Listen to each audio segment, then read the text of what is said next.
ಇಲ್ಲಿ ಕೂತಿರೋಂಥವ್ರಿಗೆ ಮತ್ತು ನಮ್ಮ ಆನ್ಲೈನ್ ಇರುವಂಥ ಸಹೋದರ ಸಹೋದರಿಗಳಿಗೆ ಕೃಪೆಯು ಶಾಂತಿಯು ಉಂಟಾಗಲಿ ಅಂತ ನಾನು ಬೇಡ್ತಾ ಇದ್ದೀನಿ.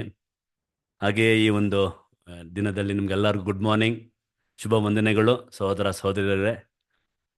ಸಹೋದರ ಸಹೋದರಿಗಳೇ, ಇವತ್ತು ನಾವಲ್ಲಿ ಸೇರಿ ಮುಖ್ಯವಾಗಿ ಈ ವರ್ಷ 2026ಕ್ಕೆ ನಾವು ಸೇರಿದ್ದೇವೆ. ಅದಕ್ಕೆ ದೇವರಿಗೆ ಖಂಡಿತವಾಗಿ ನಾವು ಏನು ಹೇಳ್ಬೇಕ್ರಿ, ಕೃತಜ್ಞತೆನ ಸಲ್ಲಿಸಬೇಕು, ಥ್ಯಾಂಕ್ಸ್ ಹೇಳಲೇಬೇಕು. ಯಾಕೆ ದೇವರಿಗೆ ನಾವು ಥ್ಯಾಂಕ್ಸ್ ಹೇಳಬೇಕಂದ್ರೆ, ಕೀರ್ತನೆಗಾರನು ಹೇಳ್ತಾನೆ 107:1 ಯೆಹೋವನಿಗೆ ಕೃತಜ್ಞತೆ ಸ್ತುತಿ ಮಾಡ್ರಿ, ಆತನು ಒಳ್ಳೆಯವನು ಅಂತ, ಆತನ ಕೃಪೆಯು ಶಾಶ್ವತವಾಗಿರುವುದು ಅಂತ. ಯಾಕೆ ನಾವು ದೇವರಿಗೆ ಕೃತಜ್ಞತೆ ಹೇಳ್ಬೇಕ್ರಿ? ಯಾಕೆ ಹೇಳಬೇಕು? ಆತನು ಒಳ್ಳೆಯವನು ಅಂತ. ಸೊ ಇಂಗ್ಲೀಷಲ್ಲಿ ಹೇಳ್ತಾರೆ, oh give thanks to the Lord for is a good, is loving kindness is everlasting ಅಂತಾರೆ. ಅವರ ಕೃಪೆಯು ಶಾಶ್ವತವಾಗಿರುವುದಂತೆ. ಸೊ ಯಾವ ರೀತಿಯಲ್ಲಿ ನಾವು ದೃಢಪಡಿಸೋದು ದೇವರು ಒಳ್ಳೆಯರಂತ ನಮ್ಮ ನಿಜ ಜೀವನದಲ್ಲಿ? ಯಾವ ರೀತಿಯಲ್ಲಿ ನಾವು ಹೇಳೋದು, ಯಾವ ರೀತಿಯಲ್ಲಿ ಹೇಳಬೇಕು ನಾವು ದೇವರು ಒಳ್ಳೆಯರು ಅಂತ ನೋಡಿದ್ರೆ, ಈ ವರ್ಷ 2025 ವರ್ಷ ಪೂರ್ತಿ ನಮ್ಗೆ ದೇವ್ರು ಏನು ಮಾಡಿದ್ದಾರೆ ರೀ? ಎಲ್ಲ ಥರದ ಅಗತ್ಯ ವಸ್ತುಗಳನ್ನು ಏನು ಮಾಡಿದ್ದಾರೆ? ಒದಗಿಸಿದ್ದಾರೆ, ಅನುಗ್ರಹಿಸಿದ್ದಾರೆ ಅಲ್ರ. ನಮಗೆ ಬೇಕಾಗಿರೋದು, ಮುಖ್ಯವಾಗಿ ಮನುಷ್ಯನಿಗೆ ಬೇಕಾಗಿರೋದು ಏನು ರೀ? ಆಹಾರ, ನೀರು, ಬೆಳಕು, ಗಾಳಿ, ಉತ್ತಮ ಆರೋಗ್ಯ ಅಲ್ರಾ. ಸೊ ಇದೆಲ್ಲ ದೇವರು ನಮ್ಗೆ ಬೇಸಿಕ್ ನೀಡ್ಸ್ ಏನಿದೆಯೋ, ನಮ್ಮ ಅಗತ್ಯಗಳನ್ನ ಏನು ಮಾಡಿದ್ರು ಈ ವರ್ಷ 2025 ಪೂರ್ತಿ ಏನಾಗಿದ್ದಾರೆ? ನಮಗೆ ದೇವರು ಒದಗಿಸಿದ್ದಾರೆ ಅಲ್ರಾ. ಯಾರನ್ನ ಉಪವಾಸ ಇದ್ದೀರಾ? ಊಟ ಇಲ್ದ್ರೆ ಇದ್ದೀರಾ? ಸೊ ಈ ಒಂದು ಏನಿದೆಯೋ ಬೇಸಿಕ್ ನೀಡ್ಸು, ಅಗತ್ಯವಾದ ವಸ್ತುಗಳನ್ನಾಗಲಿ ದೇವ್ರು ನಮ್ಗೇನು ಮಾಡಿದ್ದಾರೆ? ದಯಪಾಲಿಸಿದ್ದಾರೆ. ಅದಕ್ಕೆ ಏನು ಮಾಡ್ಬೇಕು ನಾವು? ಖಂಡಿತವಾಗಿ ದೇವರಿಗೆ ಕೃತಜ್ಞತೆಯನ್ನು ಹೇಳಬೇಕು. ಮುಖ್ಯವಾಗಿ ನೋಡ್ಬೇಕು, ಯಾಕೆ ದೇವರು ಒಳ್ಳೆಯವರು, ಉತ್ತಮನು ಅಂತ ನಾವು ವಾಕ್ಯ ಓದ್ವೋ. ಇವಾಗ ನಾವೇನೋ ದೇವ್ರ ಮಕ್ಕಳು ಅಂತೀವಿ, ಬೈಬಲ್ ಸ್ಟೂಡೆಂಟ್ಸು, ಕ್ರೈಸ್ತರುಗಳು ನಾವೆಲ್ಲ. ಖಂಡಿತವಾಗಿ ದೇವ್ರು ನಮಗೆ ಭರವಸೆ ಕೊಟ್ಟಿದ್ದಾರೆ. ಈಗ ದೇವ್ರನ್ನೇ ನಂಬಲ್ಲಲ್ರ, ನಾಸ್ತಿಕರು ಅಂತಾರಲ್ಲ, ಏತಿಸ್ಟ್ ಅಂತಾರೆ, ಅವರು ದೇವ್ರನ್ನೇ ನಂಬಲ್ಲ ಅಲ್ರ. ಆದ್ರೆ ಏನು ಮಾಡ್ತಾರೆ? ದೇವರು ಟೈಮ್ಗೆ ಅವ್ರಿಗೇನು ಮಾಡ್ತಾರೆ? ಎಲ್ಲ ಥರದ ಅಗತ್ಯಗಳನ್ನ ಏನು ಮಾಡ್ತಾರೆ? ಸಪ್ಲೈ ಮಾಡ್ತಾ ಇದ್ದಾರೆ. ಏನ್ರಿ? ಮನುಷ್ಯನ ಜ್ಞಾನವನ್ನು ನಂಬುವವರು ದೇವ್ರನ್ನೇ ನಂಬಲ್ಲ, ದೇವ್ರ ಕಂಡ್ರೇನ ಆಗಕ್ಕಿಲ್ಲ. ಅದಕ್ಕೆ ದೇವ್ರನ್ನ ಇಲ್ಲಿ ಒಳ್ಳೆಯವನು ಅಂತ ಬರೆದಿದೆ. ಅದಕ್ಕೆ ದೇವ್ರನ್ನ ಏನು ಮಾಡ್ಬೇಕು? ಇವತ್ತು ಕೃತಜ್ಞತೆಯನ್ನು ಹೇಳಬೇಕು. ಯಾಕೆ ಹೇಳಬೇಕು ಅಂದರೆ, ನಾಸ್ತಿಕರು, ಏತಿಸ್ಟ್ ಅಂತಿರಲ್ರ, ದೇವ್ರನ್ನೇ ನಂಬಲ್ಲ, ಅವ್ರಿಗೂ ಸಹ ಏನು ಮಾಡ್ತಾರೆ? ದೇವರು ಊಟ, ಗಾಳಿ, ಬೆಳಕು ಎಲ್ಲ ಕೊಡ್ತಾರೆ ಸಹೋದರ ಸಹೋದರಿಯರೇ. ಅದಕ್ಕೆ ದೇವ್ರಿಗೆ ನಾವು ಕೃತಜ್ಞತೆಯನ್ನು ಹೇಳಬೇಕು ಸಹೋದರ ಸಹೋದರಿ. ದೇವ್ರು ಹೇಳ್ತಾರೆ ಏನ್ರಿ, ದೇವರು ಆತ್ಮಸ್ವರೂಪನಲ್ಲ, ದೇವರು ನಿರಾಕಾರ ಅಂತಾರೆ. ಅವ್ರಿಗೆ ಯಾವುದೇ ಥರ ಒಂದು ಫಾರ್ಮ್ ಇಲ್ಲ, ರೂಪ ಇಲ್ಲ, ಅವರು ಅಗಮ್ಯವಾದ ಬೆಳಕಿನಲ್ಲಿ ವಾಸ ಮಾಡ್ತಾರಂತ. ಆದ್ರೂ ಏನು ಮಾಡ್ತಾರೆ ಜನಗಳು? ಒಂದೊಂದು ರೂಪದಲ್ಲಿ ಅವ್ರನ್ನ ಬೇಡ್ತಾ ಇದ್ದಾರೆ. ಅವ್ರಿಗೂ ಸಹ ಏನು ಮಾಡ್ತಾರೆ? ದೇವರು ಯಾವುದೇ ರೂಪದಲ್ಲಿ, ಏನೊಂದು ಒಂದು ವಿಗ್ರಹ ರೂಪದಲ್ಲಾಗಲಿ, ಬೇರೆ ಬೇರೆ ರೂಪದಲ್ಲಿ ಅವ್ರನ್ನ ಬೇಡ್ತಾ ಇದ್ದಾರೆ. ಅವ್ರಿಗೂ ಸಹ ಇನ್ ಟೈಮ್ ದೇವ್ರು ಏನು ಮಾಡ್ತಾ ಇದ್ದಾರೆ? ಒದಗಿಸ್ತಾ ಇದ್ದಾರೆ. ಅದಕ್ಕೆ ಇಲ್ಲಿ ಕೀರ್ತನೆಗಾರನು ಹೇಳ್ತಾನೆ ಏನಂದ್ರೆ, ಯೆಹೋವನಿಗೆ ಕೃತಜ್ಞತೆ ಸ್ತುತಿ ಮಾಡ್ರಿ, ಆತನು ಒಳ್ಳೆಯವನು ಅಂತ. ಸಹೋದರ ಸಹೋದರಿಯರೇ, ಇನ್ನೊಂದೇನೆಂದರೆ, ನಮಗೆ ಈ ವರ್ಷ ಪೂರ್ತಿ 2025 ಪೂರ್ತಿ ನಮ್ಗೇನು ಮಾಡಿದ್ರು? ದೇವ್ರು ಬಂದ್ಬಿಟ್ಟು ನಮಗೆ ಪರಲೋಕದ ಮನ್ನಾನ ಏನ್ರಿ, ನಮಗೆ ಆತ್ಮಿಕ ಆಹಾರನ ಒದಗಿಸಿದ್ರು ಸಹೋದರಗಳ ಮೂಲಕ. ನಮಗೇನು ಮಾಡಿದ್ದಾರೆ? ವಾಕ್ಯಗಳ ಮೂಲಕ ನಮಗೆ ನಮ್ಮ ಬಲಪಡಿಸಿದ್ರು ಅಲ್ರ. ನಾವು ಯಾವಾಗ ಕಷ್ಟ ಸಮಯದಲ್ಲಿ, ದುಃಖದ ಸಮಯದಲ್ಲಿ ಏನು ಮಾಡಿದ್ರು? ನಾವು ಸೋತು ಓದುವಾಗ ದೇವ್ರು ನಮ್ಗೇನು ಮಾಡಿದ್ರು? ವಾಕ್ಯದ ಮೂಲಕ ಏನು ಮಾಡಿದ್ರು? ವಾಕ್ಯದ ಮೂಲಕ, ಪ್ರಾರ್ಥನೆಗಳ ಮೂಲಕ, ಸಹೋದರ ಒಂದು ಸಹಾಯ ಮೂಲಕ ನಮ್ಮನ್ನ ಏನು ಮಾಡಿದ್ದಾರೆ? ಬಲಪಡಿಸಿದ್ದಾರೆ ಸಹೋದರ. ಅದಕ್ಕೂ ದೇವ್ರನ್ನ ಕೃತಜ್ಞತೆಯನ್ನು ಹೇಳಬೇಕು. ಅದೇ ರೀತಿಯಲ್ಲಿ ದೇವರು ನಮ್ಮನ್ನೇನು ಮಾಡಿದ್ದಾರೆ? ವಾರ್ನ್ ಮಾಡಿದ್ದಾರೆ, ವಾಕ್ಯದ ಮೂಲಕ ಎಚ್ಚರಿಸಿದ್ದಾರೆ. ಯಾವಾಗ ತಪ್ಪು ದಾರಿಯಲ್ಲಿ ಆದಿಯಲ್ಲಿ ಹೋಗಿದ್ದೀವೋ ಏನು ಮಾಡಿದ್ದಾರೆ? ನಮಗೆ ವಾಕ್ಯದ ಮೂಲಕ ನಮ್ಮನ್ನೇನು ಮಾಡಿದ್ದಾರೆ? ಎಚ್ಚರಿಸಿದ್ದಾರೆ. ಅದಕ್ಕೂ ದೇವ್ರಿಗೆ ನಾವೇನು ಮಾಡ್ಬೇಕ್ರಿ? ಕೃತಜ್ಞತೆಯನ್ನು ಹೇಳಬೇಕು. ನಾವು ತಪ್ಪು ದಾರಿಯಲ್ಲಿ ಹೋಗುವಾಗ ನಮ್ಮನ್ನ ಕರೆಕ್ಷನ್ ಮಾಡಿದ್ದಾರೆ ಅಲ್ರಾ. ಏನು ಹೇಳ್ತಾರೆ ವಾಕ್ಯ? ಏನು ಹೇಳ್ತಾರೆ? ಯಾರನ್ನು ಕರ್ತನ ಪ್ರೀತಿಸ್ತಾನೋ ಅವನ್ನೇನು ಮಾಡ್ತಾರಂತಾರೆ? ಶಿಕ್ಷಿಸ್ತಾನೆ ಅಂತೆ. ಶಿಕ್ಷೆ ಕೊಟ್ಟು ನಮ್ಮನ್ನೇನು ಮಾಡಿದ್ದಾರೆ? ನಮ್ಮನ್ನ ತಪ್ಪು ದಾರಿಯಿಂದ ಏನು ಮಾಡಿದ್ದಾರೆ? ತಪ್ಪಿಸಿ ನಮ್ಮನ್ನ ಕರೆಕ್ಟ್ ಮಾಡಿದ್ದಾರೆ. ಅದಕ್ಕೂ ಸಹ ದೇವರು ನಮಗೆ ಕೃತಜ್ಞತೆಯನ್ನು ಹೇಳಬೇಕು. ಅದೇ ರೀತಿಯಲ್ಲಿ ದೇವರು ನಮ್ಮನ್ನ ಕಾದು ಕಾಪಾಡಿದ್ದಾರೆ. ಈ ವರ್ಷ 2025 ಇಂಥ ಆತಂಕದಿಂದ ನಮ್ಮನ್ನೇನು ಮಾಡಿದ್ದಾರೆ, ಎಲ್ಲ ಥರದ ಡೇಂಜರಸ್ ಸಮಸ್ಯೆಗಳನ್ನು ನಮ್ಮನ್ನೇನು ಮಾಡಿದ್ದಾರೆ, ದೇವರು ನಮ್ಮನ್ನ ಕಾದು ಕಾಪಾಡಿದ್ದಾರೆ. ಅದಕ್ಕೂ ಸಹ ಸಹೋದರ ಸಹೋದರಿಯರೇ ಕೃತಜ್ಞತೆಯನ್ನು ಸಲ್ಲಿಸಬೇಕು. ಅದೇ ರೀತಿಯಲ್ಲಿ ದೇವರು ನಮ್ಮ ಪಾಪಗಳನ್ನು ಏನ್ರಿ, ನಮ್ಮ ಪಾಪಗಳೇನು ಮಾಡಿದ್ದಾರೆ, ನಮ್ಮ ತಪ್ಪುಗಳನ್ನು ಅಪರಾಧಗಳನ್ನೇನು ಮಾಡಿದ್ದಾರೆ, ನಮ್ಮ ಲೋಪ ದೋಷಗಳೇನು ಮಾಡಿದ್ದಾರೆ, ಕ್ಷಮಿಸಿದ್ದಾರೆ. ನಮ್ಮ ದೇವರು ನೀತಿವಂತನಲ್ರ, ಖಂಡಿತವಾಗಿ ಏನು ಮಾಡಲ್ಲ, ಕಷ್ಟ ರೀ ಅಡ್ಜಸ್ಟ್ ಮಾಡೋದು. ಅದನ್ನು ದೇವರು ನಮ್ಮ ಪಾಪಗಳನ್ನೇನು ಮಾಡಿದ್ದಾರೆ, ಕ್ಷಮಿಸಿದ್ದಾರೆ. ಮುಖ್ಯವಾಗಿ ಕೊನೆಯ ಒಂದು ನಮ್ಗೆ ಕೊಟ್ಟಿರುವಂಥ ಒಂದು ಉಡುಗೊರೆ, ಅವ್ರ ಮಗನನ್ನು ಕೊಟ್ಟು ಏನು ಮಾಡಿದ್ದಾರೆ, ನಮಗೆ ಒಂದು ಮಹಾ ದಾನವಾಗಿ ನಮಗೆ ಮಗನನ್ನು ಕೊಟ್ಟು ನಮ್ಮನ್ನು ರಕ್ಷಿಸ್ತಾರೆ. ಅದಕ್ಕೂ ದೇವರಿಗೆ ನಾವು ಕೃತಜ್ಞತೆಯನ್ನು ಹೇಳ್ಬೇಕು.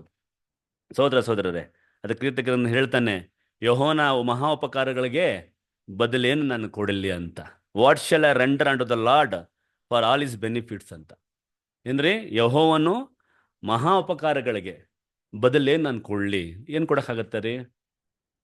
ಎಲ್ರಿ, ದೇವರಿಗೆ ಕೃತಜ್ಞತೆಯನ್ನು ಹೇಳಬೇಕು. ಅಲ್ಲಿ ವಾಕ್ಯ ಏನು ಹೇಳುತ್ತೆ, ರಕ್ಷಣೆ ಪಾತ್ರನ ತಗೊಂಡು ಆತನ ನಾಮನ ಏನು ಮಾಡ್ಬೇಕ್ರಿ, ಪ್ರಖ್ಯಾತಿ ಪಡಿಸ್ಬೇಕಂತೆ. ನಾವೇನು ಮಾಡ್ಬೇಕ್ರಿ? ಇವಾಗ 2026 ನಾವು ಬಂದಿದ್ದೀವಿ. ಇವತ್ತು ನನ್ನ ಡ್ಯೂಟಿ ಏನಂದರೆ, ನನ್ನ ಕೆಲಸ ಏನಂದರೆ, ಈ ವರ್ಷ ಪೂರ್ತಿ ಏನು ಮಾಡ್ಬೇಕ್ರಿ, ನಾವು ಆ ನಾಮನ ಏನು ಮಾಡ್ಬೇಕ್ರಿ, ನಾವು ನಮ್ಮ ಒಂದು ಗುಣಗಳ ಮೂಲಕ ನಾವೇನು ಮಾಡ್ಬೇಕು, ಆ ನಾಮನ್ನ ಪ್ರಖ್ಯಾತಿ ಪಡಿಸ್ಬೇಕು. ಸಹೋದರ ಸಹೋದರರೇ, ಸೊ ಜೋಶುವ ಹೇಳ್ತಾರಲ್ಲ, ಏನು ಹೇಳ್ತಾರೆ ಜೋಶುವ ಮನೆ, ನಾನು ನನ್ನ ಮನೆಯವರು ಯೆಹೋವನನ್ನೇ ಸೇವಿಸ್ತೀವಿ ಅನ್ನೋದು. ಸೊ ಇವತ್ತು ನಮ್ಮ ಒಂದು ಈ ವರ್ಷ 2026 ಹೆಜ್ಜೆ ಇಟ್ಬಿಟ್ಟಿದ್ದೀವಿ ನಾವು. 15 days ಆಯ್ತಾ, 2 ವಾರ ಆಯ್ತಾ ಹೆಜ್ಜೆ ಇಟ್ಬಿಟ್ಟಿದ್ದೀವಿ. ಸೊ ನಾವು ಒಂದು ನಿರ್ಧಾರಕ್ಕೆ ಬರಬೇಕು. ನಾನು ನನ್ನ ಮನೆಯವ್ರು ಏನು ಮಾಡಬೇಕು, ಆ ಏಕದೇವರನ್ನೇ ನಾನು ಪೂಜಿಸ್ತೇನೆ, ಸೇವಿಸ್ತೇನೆ, ಏನ್ರಿ, ಅವರನ್ನ ನಾಮನ್ನು ಮಹಿಮೆ ಪಡಿಸ್ತೇನೆ ಅನ್ನೋದು ನಾವು ಮುಖ್ಯವಾಗಿ ಈ ವರ್ಷ ನಾವು ಒಂದು ನಿರ್ಧಾರಕ್ಕೆ ಬಂದಿದ್ದೀವಿ ರೀ. ಮತ್ತೊಮ್ಮೆ ಆ ಸರ್ವಶಕ್ತನಿಗೆ, ಆ ಸೃಷ್ಟಿಕರ್ತನಿಗೆ, ಆ ಮಹೋನ್ನತನಿಗೆ, ಸೈನಾಧೀಶ್ವರನಿಗೆ, ಅಗಮ್ಯವಾದ ಬೆಳಕಿನಲ್ಲಿ ವಾಸ ಮಾಡ್ತಿರುವಂಥ ಆ ಒಂದು ಕೃಪಾ ಏನ್ರಿ ಕರುಣಾಮಯನಿಗೆ ಇವತ್ತು ನಾವು ಕೃತಜ್ಞತೆಯನ್ನು ಹೇಳೋಣ. ಸಹೋದರ ಸಹೋದರರೇ, ನಾವು ಹೇಳಿದಿರ ಕೃತಜ್ಞತೆ ಹೇಳಿದೀವ? ಸಂತೋಷ. ಸಹೋದರ ಸಹೋದರಿಯರೇ, ಇವತ್ತು ನಾವೆಲ್ಲ ಒಂದು ರೆಸೊಲ್ಯೂಷನ್ ಅಲ್ರ, ಒಂದು ನಿರ್ಧಾರ, ಒಂದು ಏನ್ರಿ ತೀರ್ಮಾನ ಮಾಡಿದ್ದೀವಿ, ಒಂದೊಂದು ಡಿಸಿಷನ್ಸ್ ತೊಗೊಳಿದ್ದೀವಲ್ರ. ಈ ವರ್ಷ ನಾನು ಯಾವ ರೀತಿಯಲ್ಲಿ ನಾನು ಜೀವಿಸ್ಬೇಕನ್ನೋದು, ಕ್ರಿಸ್ತನಲ್ಲಿ ನಾವು ಯಾವ ರೀತಿಯಲ್ಲಿ ನಾನು ಬಾಳಬೇಕು, ಜೀವಿಸ್ಬೇಕಂತ ಏನು ಮಾಡಿದ್ದೀವಿ ನಾವೆಲ್ಲ ಒಂದು ನಿರ್ಧಾರ, ಒಂದು ನಿರ್ಣಯ ಮಾಡಿದ್ದೀವಿ. ಕೆಲವ್ರು ಏನು ಮಾಡಿದ್ದೀವಿ, ನಾನು ಏನು ಮಾಡ್ಬೇಕ್ರಿ, ಡೈಲಿ 1 ಅವರನ್ನು ನಾನು ಏನು ಮಾಡಲಿ, ಸತ್ಯವೇದನ ಓದಬೇಕು, ಅಧ್ಯಯನ ಮಾಡಬೇಕು, ಮತ್ತು ವಾಲ್ಯೂಮ್ಸು ರೀಪ್ರಿಂಟ್ಸ್ನ ಓದಬೇಕು ಅಂತ. ಆಮೇಲೆ ಕುಟುಂಬ ಪ್ರಾರ್ಥನೆ ಮಾಡಬೇಕು ಅಂತ ಹೇಳ್ರಿ. ಏನನ್ನ ನೀವು ರೆಸೊಲ್ಯೂಷನ್ ಮಾಡ್ಕೊಂಡಿದ್ದೀರಾ? ನೀವು ಹೇಳ್ಬೇಕು. ಏನು ಮಾಡಿಲ್ವಾ? ಹಿಂಗಂತೀರಿ, ಹೇಳ್ಬೇಕಲ್ವಾ? ಸತ್ಯದಲ್ಲಿ ಬೆಳಿಬೇಕು, ಲೋಕ ವಿಚಾರ ಬಿಟ್ಟು ಈ ದೇವರಲ್ಲಿ ಬೆಳಿಬೇಕು. ಗುಡ್. ಮತ್ತೆ ರೀ, ಅಷ್ಟೇನ್ರಾ? ಸಂತೋಷ. ಸೊ ಹೇಳಿ, ಕೇಳಿಸ್ತಾ ಇಲ್ಲ? ದೇವ್ರ ಆತನ ಮಗನನ್ನು ಕೊಟ್ಟು ತ್ಯಾಗ ಮಾಡಿರೋದನ್ನ ನೆನೆಸ್ಬೇಕು. ಸಂತೋಷ ಸಹೋದರ ಸಹೋದರ. ಸೊ ಹೀಗಾಗಿ ಸುಮಾರು ನಿರ್ಧಾರಗಳನ್ನ ನಾನು ಮಾಡ್ಕೊಂಡಿದ್ದೀವಿ ಅಲ್ರ. ಇನ್ ಟೈಮ್ಗೆ ಏನು ಬರ್ಬೇಕು, ನಾನು ಸಭೆಗೆ ಬಂದು ಸೇರ್ಬೇಕು, ಸಭೆನ ನಾನು ನನ್ನ ಚರ್ಚ್ ಸರ್ವಿಸ್ ಇದೆ ಅಲ್ರ, ಆ ಒಂದು ಸೇವೆಯಲ್ಲಿ ನಾನು ತೊಡಗಿರ್ಬೇಕು. ಮುಖ್ಯವಾಗಿ ಕ್ರಿಸ್ತನ ಒಂದು ಸ್ವರೂಪದಲ್ಲಿ ಅಲ್ರ, ಆ ಇಮೇಜಲ್ಲಿ ನಾನು ಬೆಳಿಬೇಕು, ಪ್ರೀತಿಯಲ್ಲಿ ಬೆಳಿಬೇಕು, ಆಮೇಲೆ ತಾಳ್ಮೆಯಿಂದ ಬೆಳಿಬೇಕು. ನಾನಾ ನಿರ್ಧಾರಗಳು ನಾವು ಮಾಡ್ಕೊಂಡಿದ್ದೀವಿ. ಹೋದ ವರ್ಷ ಮಾಡಿದವಲ್ರ, ಎಷ್ಟು ನಾವು ಫಿಲ್ಫಿಲ್ ಮಾಡಿದ್ದೀವಿ ನೋಡಿದ್ರೆ ತುಂಬಾ ಕಡಿಮೆ. ಈ ವರ್ಷನೂ ಮಾಡಿದ್ದೀವಿ. ಸಹೋದರ ಸಹೋದರ, ಈ ವರ್ಷ ಖಂಡಿತವಾಗಿ ದೇವ್ರು ನಮ್ಗೆ ಸಹಾಯ ಮಾಡ್ತಾರೆ. ಏನಂದರೆ ಈಗ ಏನಂದ್ರೆ ರೀ, ಕಷ್ಟ ರೀ, ಈ ಒಂದು ಏನು ನಾವು ಬಿದ್ದಿರೋಂಥ ದೇಹದಲ್ಲಿ ಇದೆಲ್ಲ ಮಾಡೋವಂಥದ್ದು. ಆದರೆ ನಮ್ಮ ಕೂಡ ಯಾರಿದ್ದಾರೆ ಮಾಡೋಕ್ಕೆ, ಯಾರು ಸಹಾಯ ಮಾಡ್ತಾರೆ ಅಂದರೆ ಯೇಸು ಕ್ರಿಸ್ತರು ನಮ್ಮ ಕೂಡ ಇದ್ದಾರೆ. ಒಂದು ವಾಕ್ಯನ ಓದ್ರಿ, ಫಿಲಿಪ್ಪ 4:13 ಓದಿ. ನಾನು ಮಾಡಬಹುದು ಅನ್ನೋ ಒಂದು ಧೈರ್ಯ, ಒಂದು ಸ್ಫೂರ್ತಿ ಯಾರು ಕೊಡ್ತಾರೆ ಅಂದರೆ ಏನ್ರಿ, ನಮ್ಮ ಸ್ವಾಮಿನ ಕೊಡ್ತಾರೆ ನೋಡ್ರಿ. ಫಿಲಿಪ್ಪ 4:13 ಓದಿ. 4:13. ನನ್ನನ್ನು ಬಲಪಡಿಸುವಾತನಲ್ಲಿದ್ದುಕೊಂಡು ಎಲ್ಲಕ್ಕೂ ಶಕ್ತನಾಗಿದ್ದೇನೆ. ನೋಡ್ರಿ, ಕ್ರಿಸ್ತನ ಮೂಲಕ ನಾನು ಎಲ್ಲ ಕಾರ್ಯಗಳನ್ನ ಏನ್ರಿ ಮಾಡಬಲ್ಲೆನು. ಯಾಕಂದ್ರೆ ಆತನ ನನಗೇನ್ ಮಾಡಿದಾರೆ, ಬಲವನ್ನು ಕೊಟ್ಟವ್ರಂತೆ. I can do all things through Christ. ಯೇಸು ಕ್ರಿಸ್ತನ ಮೂಲಕ ನಾವೇನ್ ಮಾಡ್ಬೋದ್ರಿ, ಎಲ್ಲನೂ ಮಾಡ್ಬೋದು. ನಾವೆಲ್ಲೆಲ್ಲ ನಾವು ನಿರ್ಧಾರ ಮಾಡಿದ್ದೀವೋ ಮಾಡ್ಬೋದು. ಯಾಕೆ? ಕ್ರಿಸ್ತರು ನಮಗೋಸ್ಕರ ಇದ್ದಾರೆ, ನಮ್ಮ ಪರವಾಗಿ ಸ್ವಾಮಿ ಇದ್ದಾರೆ. ಅದಕ್ಕೇನೆ ಧೈರ್ಯವಾಗಿ ಆ ಕೃಪಾ ಸಿಂಹಾಸನ ಮುಂದೆ ಬಂದು ನಾವೇನ್ ಮಾಡ್ಬೋದು, ನಮ್ಮ ತಪ್ಪುಗಳನ್ನ ಅರಿಕೆ ಮಾಡಿ ನಾವು ಮುಂದುವರಿಸ್ಬೋದು. ಸಹೋದರ ಸಹೋದರಿಯರೇ, ಇವತ್ತು ಒಂದು ಅರ್ಧ ಗಂಟೆನ ಪಾಠ ಇರುತ್ತೆ. ಇದು ಗೊತ್ತಿರೋಂಥ ಪಾಠನೇ. ಯೇಸು ಕ್ರಿಸ್ತನ ಒಂದು ಜನನ ಬಗ್ಗೆ ಇರುತ್ತಾರೆ. ಅದರಿಂದ ಯೇಸು ಕ್ರಿಸ್ತನ ಜನನದಿಂದ ನಮಗೆಲ್ಲ ಏನು ಪ್ರಯೋಜನ ಆಯಿತು, ಏನು ಲಾಭ ಅನ್ನೋದು ಇದೆಲ್ಲ ಗೊತ್ತಿರೋ ವಿಷಯನೇ. ಯಾಕಂದರೆ ಇದು ಜನವರಿ ಅಲ್ವಾ, ಇದು ಡಿಸೆಂಬರಲ್ಲಿ ಕ್ರಿಸ್ಮಸ್ ಅಲ್ಲಿ ಆಚರಣೆ ಮಾಡಿದ್ರು.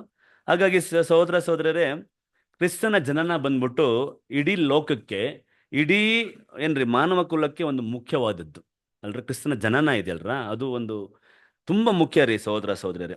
ನಮಗೂ ಮತ್ತೆ ಎಲ್ಲ ಮಾನವ ಕುಲಕ್ಕೆ ಮಾನವ ಕುಲಕ್ಕೆ ಒಂದು ರಕ್ಷಣೆ ಆಧಾರ ಸ್ತಂಭವಾಗಿದೆ ಸಹೋದರ ಸಹೋದರರೇ. ಸೊ ನಾನಿವತ್ತು ಏನ್ರಿ ಕ್ರಿಸ್ಮಸ್ ಬಗ್ಗೆ ಮಾತಾಡ್ತಾ ಇಲ್ಲ ಅಲ್ರ, ಕ್ರಿಸ್ತನ ಜನನ ಬಗ್ಗೆ ಮಾತಾಡ್ತಾ ಇರೋದು ಆಯ್ತರ. ಕ್ರಿಸ್ಮಸ್ ಬಗ್ಗೆ ನಾನು ಮಾತಾಡ್ತಾ ಇಲ್ರಿ. ಸೊ ಕ್ರಿಸ್ತನ್ ಬಂದ್ಬಿಟ್ಟು ಸಾಮಾನ್ಯವಾಗಿ ಡಿಸೆಂಬರ್ 25 ಹುಟ್ಟಿರೋದು ಬಂದ್ಬಿಟ್ಟು ಅದು ಆಚೆಯಿಂದ ಬಂದಿರೋದು ಒಂದು ಡೇಟ್ ಅನ್ಕೊಳ್ಳಿ. ಯಾವಾಗ ಕ್ರಿಸ್ತನ್ ನೋಡಿ, ಯಾವ ಯೇಸು ಕ್ರಿಸ್ತರು ಜನನ ಯಾವಾಗ ಹುಟ್ಟಿತ್ತು? ಅಕ್ಟೋಬರ್ ಅಲ್ರಾ, ಸೆಪ್ಟೆಂಬರ್, ಮಿಡ್ ಸೆಪ್ಟೆಂಬರ್ ಅಥವಾ ಅಕ್ಟೋಬರ್ ಫಸ್ಟ್ ವೀಕ್ ಅಂತ ನಮ್ಮ ಇತಿಹಾಸಕಾರರು ಹೇಳ್ತಾರೆ. ಡಿಸೆಂಬರಲ್ಲಿ ಹುಟ್ಲಿಲ್ಲ. ಯಾಕಂದ್ರೆ ಡಿಸೆಂಬರಲ್ಲಿ ಬಂದ್ಬಿಟ್ಟು ಚಳಿಗಾಲ ಅಲ್ವಾ, ಶೀತಕಾಲ. ಅದು ತುಂಬ ಕೋಲ್ಡ್ ಮಂತ್, ಅದು ತುಂಬ ಶೀತ ಇರುವಂಥ ದಿನ. ಅದು 3 ರಿಂದ 6 ಡಿಗ್ರಿ ಹೊಟ್ಟೋಗುತ್ತಾರೆ. ಇವಾಗ ನೋಡ್ರಿ ಬೆಂಗಳೂರು ನೋಡಿ, 16 ಡಿಗ್ರಿಗೆ ನಮ್ಗೇನಾಗ್ತಾ ಇಲ್ಲ, ಕಷ್ಟ ಆಗ್ತಾ ಇದಲ್ರ. ಹಾಗಾಗಿ ಬೈಬಲಲ್ಲಿ 2 ಸಾಕ್ಷಿ ಇದೆ. ಏನು? ಯೇಸು ಕ್ರಿಸ್ತರು ಬಂದ್ಬಿಟ್ಟು ಡಿಸೆಂಬರಲ್ಲಿ ಹುಟ್ಲಿಲ್ಲ ಅನ್ನೋದು. ಅದ್ರ ಹೇಳ್ತೀರಾ ಯಾವ್ದಂದ್ಬಿಟ್ಟು? ಕರೆಕ್ಟ್ ರೀ,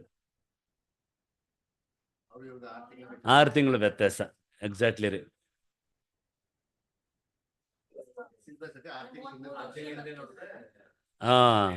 ಎಸ್.